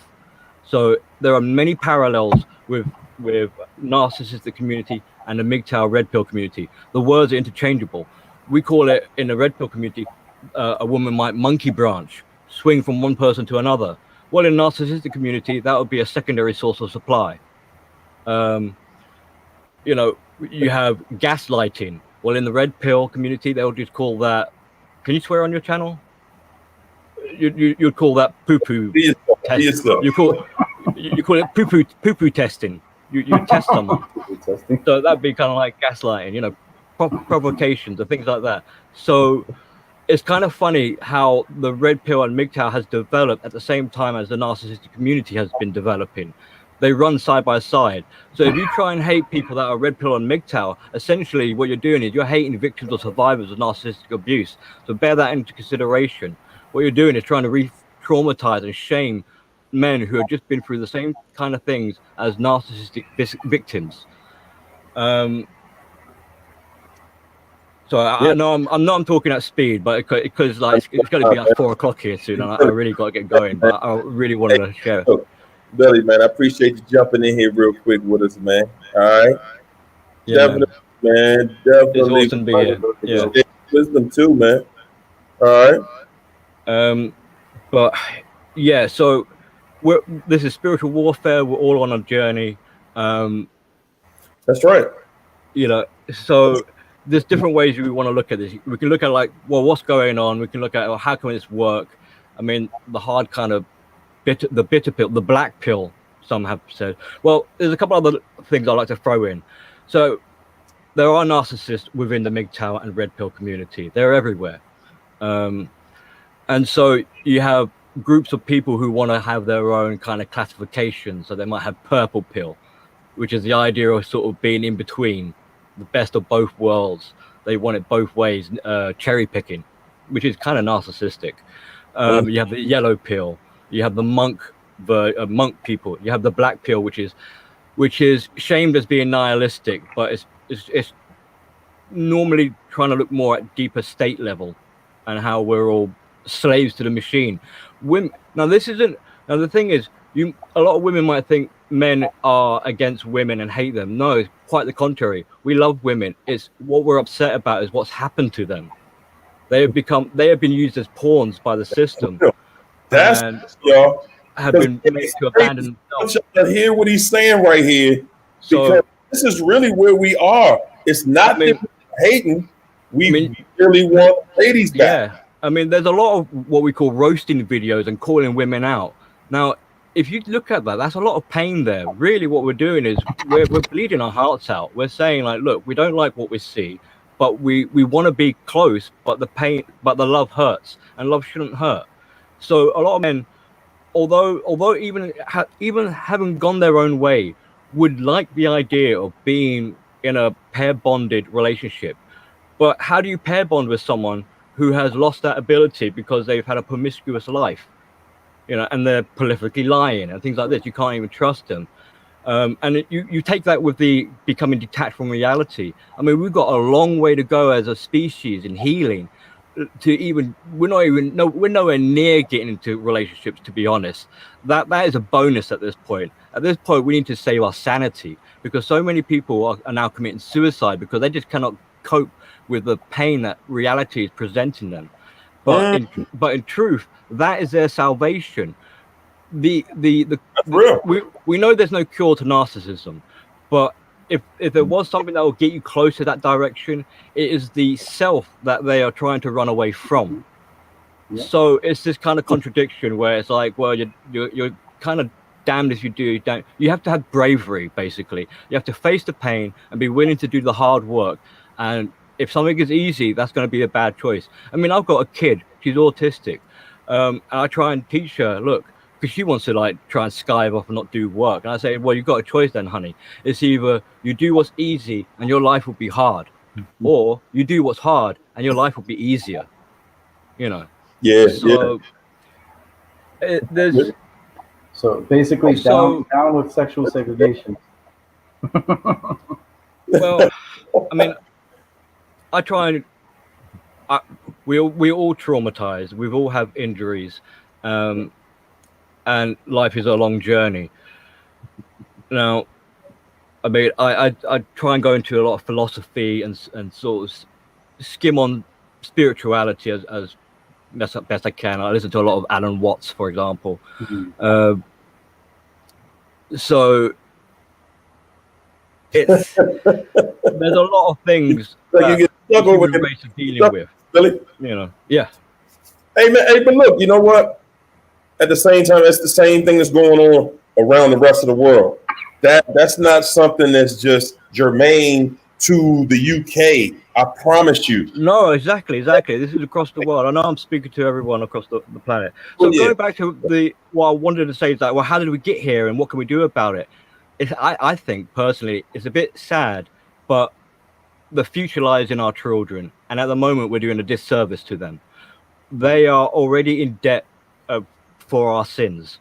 And if the best we can hope for, in my opinion, is that they learn from our mistakes. But they're not going to do that unless we start teaching them where we went wrong and being honest and holding ourselves accountable and having some responsibility, and being the parents that we never had, so that our children can be the children that we never were. If that makes sense. I know that it might sound like contradictory, right? And for a lot of the females that do know what the red pill community is and MGTOW and stuff like that, I know it sounds contradictory, but the truth is that having these avenues have begun, us to go on that path to start healing. As weird as that may sound, because it has given us a platform, a voice.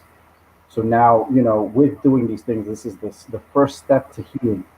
And I feel that over time, we're going to better understand what it is that we're really dealing with when we say, okay, this is narcissism. Okay, this is, I don't know, empathy or psychopathy or whatever. Yeah, well, and I it feel gets that to a point where once you identify someone is like toxic or not good for you, really, I mean, that should be the end of it. You should be focusing on yourself.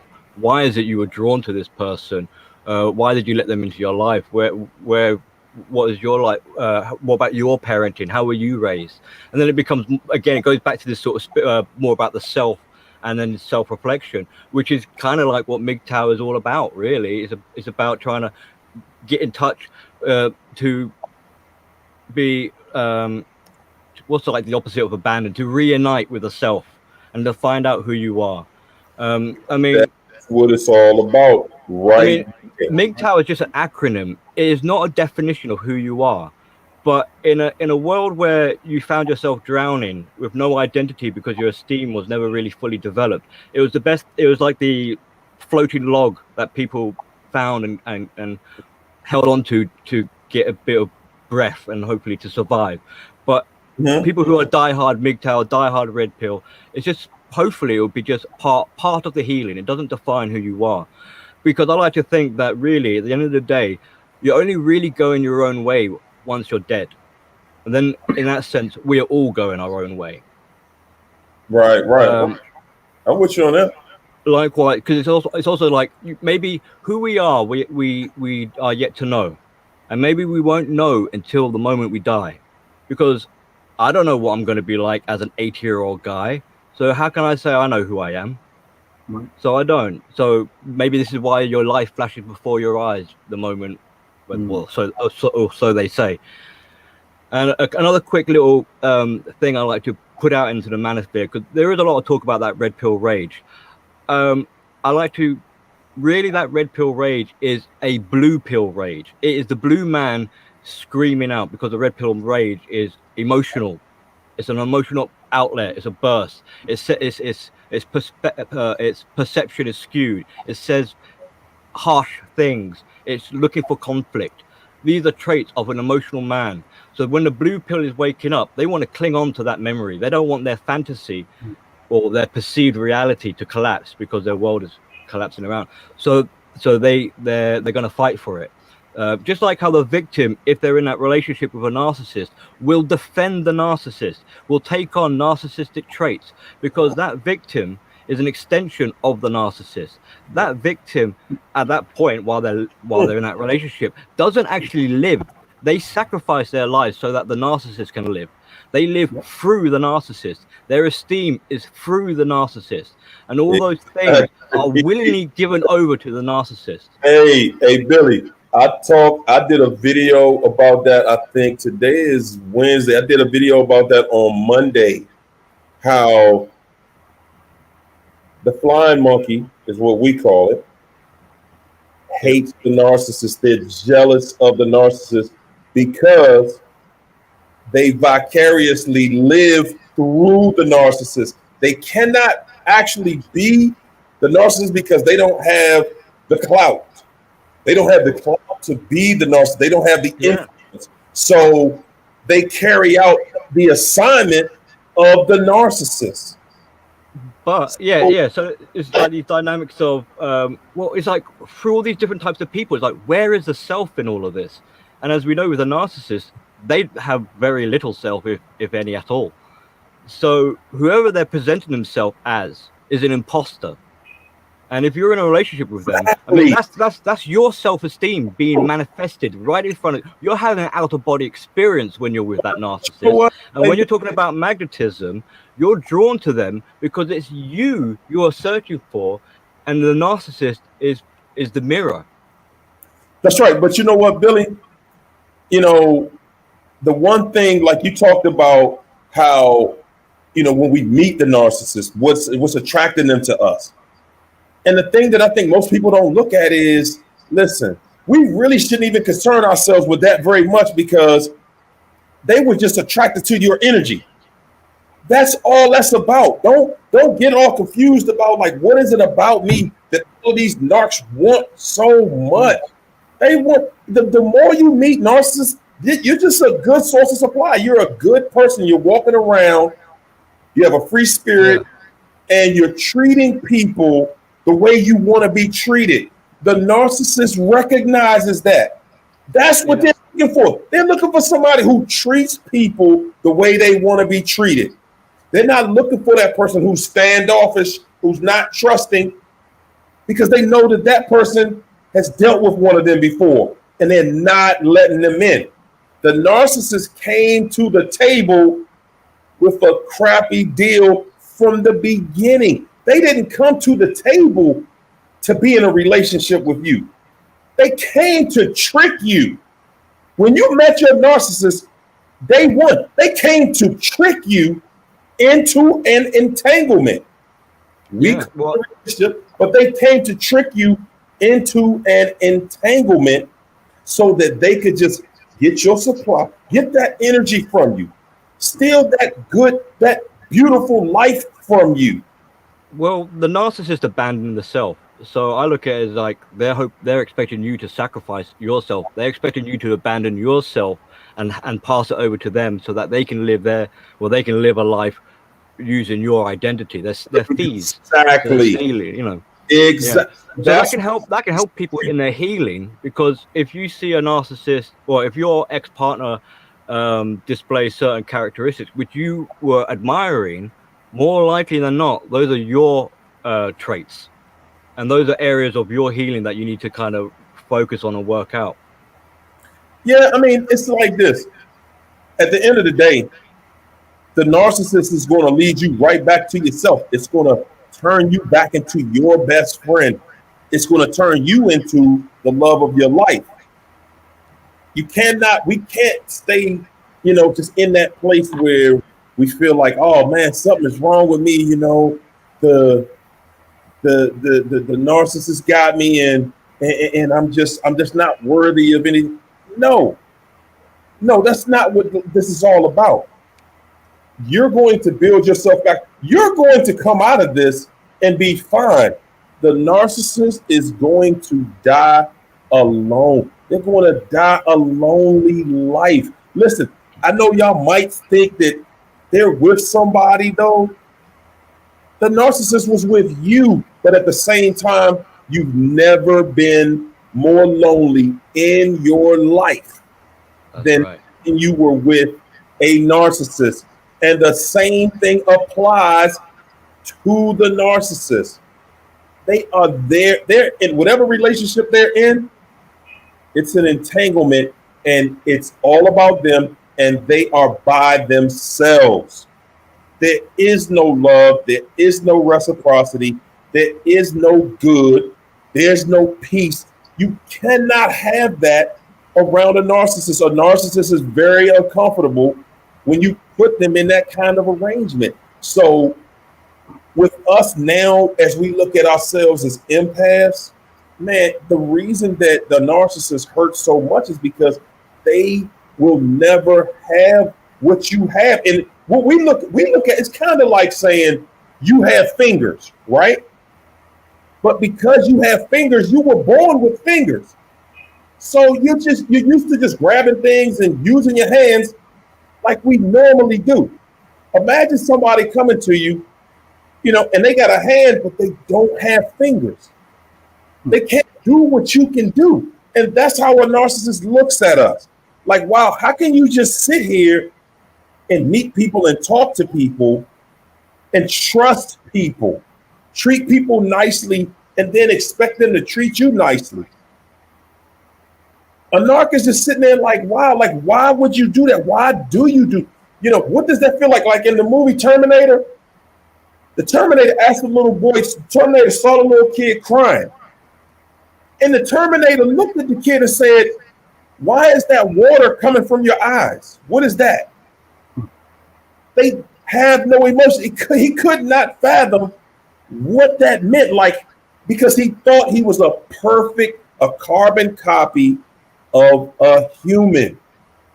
The Terminator thought it was a human, and it wanted to know, how does that feel? And that's how a narcissist feels around you. They want to know, how does that feel to be happy? How does that feel? And that's every time they catch you happy, they pull it from you. I want to chime in a little bit on that, Hario, because so interestingly enough, I was reading not too long ago something about how narcissists, they have a form of empathy, but it's not the kind of empathy we would have. Like, our empathy is more kind of like, we understand the other person's feelings. We feel the other person's feelings. Whereas a narcissist would understand the feeling, like logically, but won't feel it. So basically, they wouldn't understand at all. Basically, what you're trying to express to them. For them, it's kind of like, oh, you know what? It's whatever. It's just kind of like saying, like if you tell them I love you, for them, it's kind of like, what's up? You know, it's just like whatever.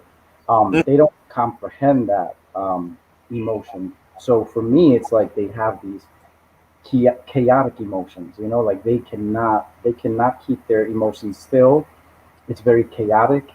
That's why I feel like in the beginning they love bomb, because they have all this passion, but then it fizzles just as it grows quickly and has like an explosion to it. It fizzles down very quickly too, and that's, it's just literally they're saying also that it has a lot to do with whatever traumatic experiences has affected them to the degree where it has changed their brain, literally their structure of their brain.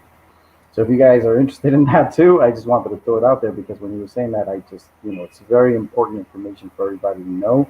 It's called cold empathy is what it's called. So if you guys are interested in knowing what that's all about, so you can get a better understanding of the narc, because again, we want to make sure that we're protecting ourselves from the narc. So I just kind of wanted to throw that in there too. But guys, I'm so sorry, but I have to excuse myself. No, we're breaking it down now, bro. Thanks, man. I did also, and thank you for having me again. As always, Harry, it was a pleasure. I do want to see about having one more round with you, because I definitely want to just touch upon a couple of other things. Absolutely, man. We definitely gonna do it again. For sure. So it was a pleasure, Red Pill. Pleasure getting to know you. Let's connect sometime. Definitely would love to do that. Billy the Goat, if you're still around somewhere in there, it was a pleasure hearing you from you. Yeah, very intelligent man. And the last thing that I wanted to put out there, because I wanted to let everybody know, I know that I've been saying this for a while now, but finally it's here. So whoever is interested on my platform, because I'm going to have a page now, Facebook page. Me and Harry were still affiliates and stuff like that, but we do things a little bit different. So if you guys are interested, it's called the Twin Souls Safe Haven. So D as in Dali, Twin Souls Safe Haven. And if you guys want to look me up on, that's on Facebook. Yeah, that's on Facebook. So if you guys want to add yourselves in, definitely add yourselves in. I'm ready to put up some, content in relation to everything that Hario says.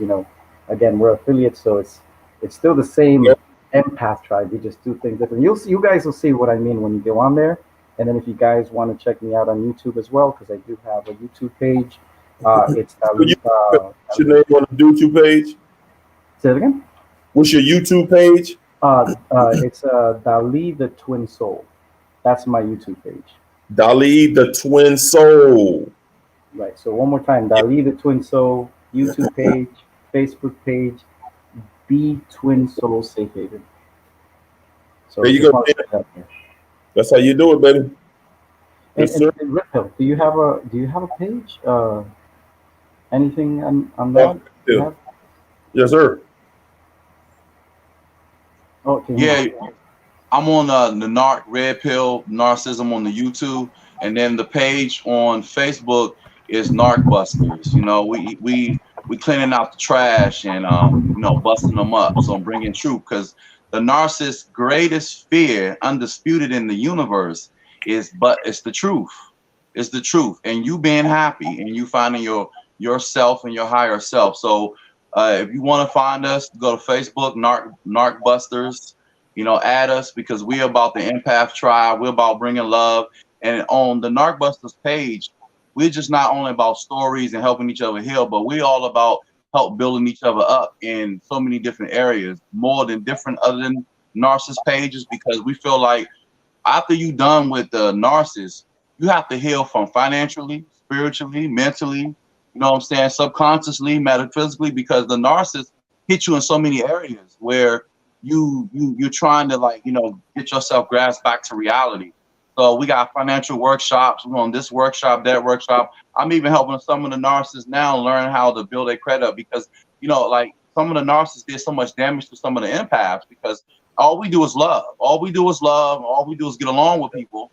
So men and women need to build their credit up. They gotta, you know what I'm saying, get back into life with training, with, you know, job resumes. Someone want to have their own business with LLCs. So not only with the Narc Busters, you get about stories and pain, but transitioning to your higher self. And like Harold did the most coolest thing when he did the beach thing at the beach looking fly. You know what I'm saying? That's how we have to do, is get each other into, you know, transition to heal and to really see action, because some of us get stuck.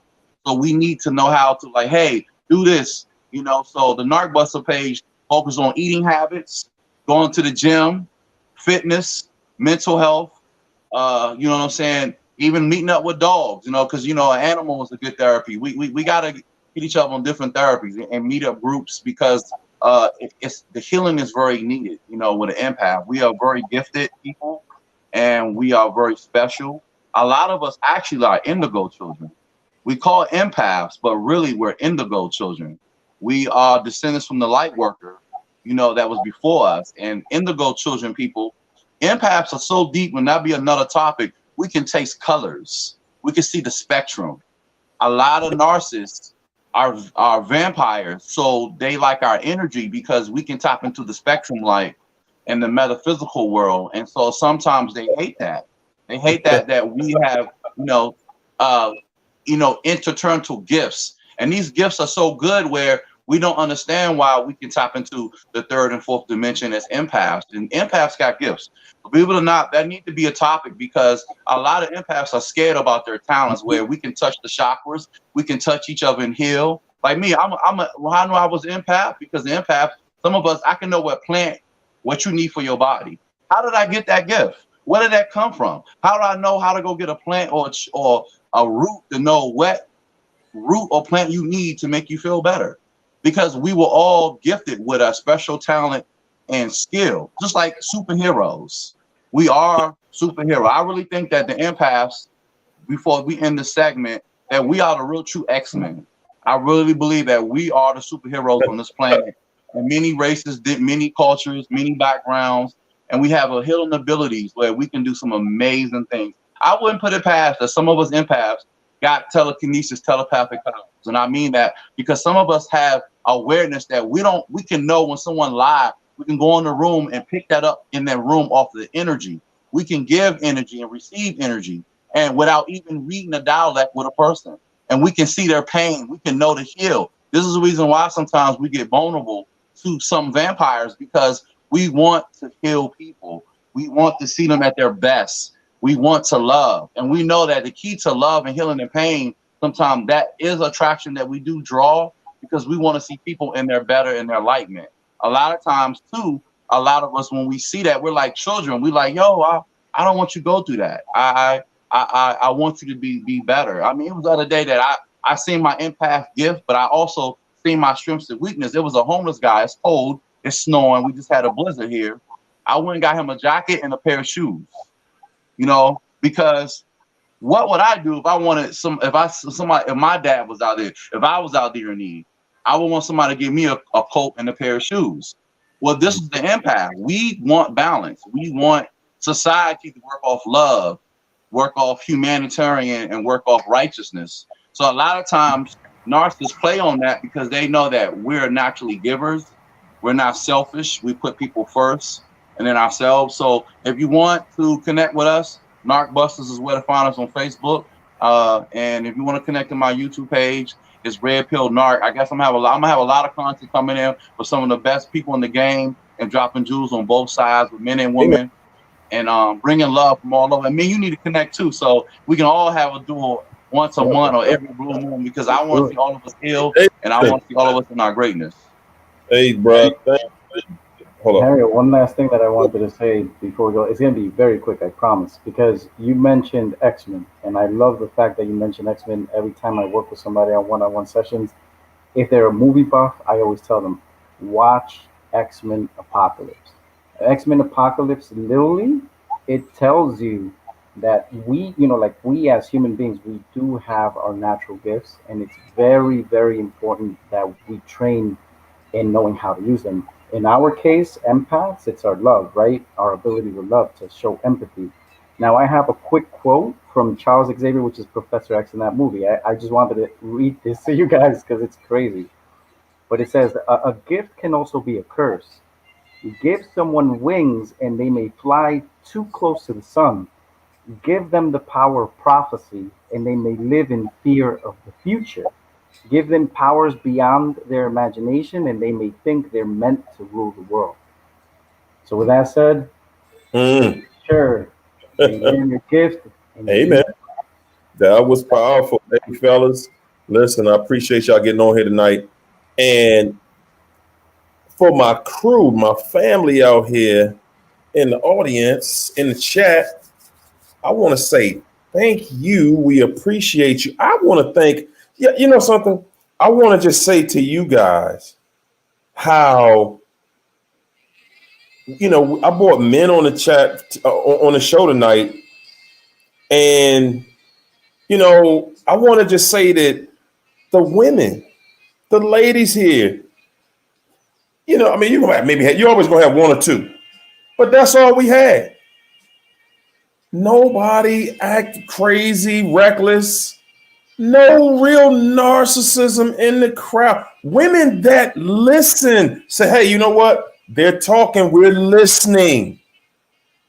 I just want to let y'all know you're incredible, because that's really the beginning of healing, is that we start to hear one another. And I hope we share that same energy next week, because next week we're going to have the ladies up in here. We're going to have the ladies in here. And I think it's going to be the same way. I think it's going to be the same way, ladies. I think it's going to be the same way. Week after that, though, bringing everybody back. We're going to do ladies and the gents together. So, look, thanks, everybody, for coming out here and hanging out with us tonight. We went over way over tonight. And I'm going to see you guys Friday night for the happy hour at 9 o'clock. Okay, you're gonna follow my man Dolly. He got his Facebook group, and he got his YouTube page. Put it in the chat, Dolly. And my man Red Pill, same thing. Y'all put y'all stuff in the chat so everybody know where to come see y'all at. Cool. And we're gonna wrap it up right there, ladies and gentlemen. Again, thanks everybody for just being incredible tonight. I got the baddest show on the internet. Y'all see my people in there, man? They just giving love. You know what I'm saying? Because that's who they are. That's who they are. And ain't nobody looking for no smoke, man. We just trying to get this thing right. That's all. We dealing with real empaths in here. People who really want to get it right. We hear this stuff from everywhere all the time. But at the end of the day, it's a spirit that helps you get it right. You know what I'm saying? It's your spirit that helps you get it right. So I'm going to drop out of here, ladies and gentlemen, and we're going to do this again Friday night. All right. Peace.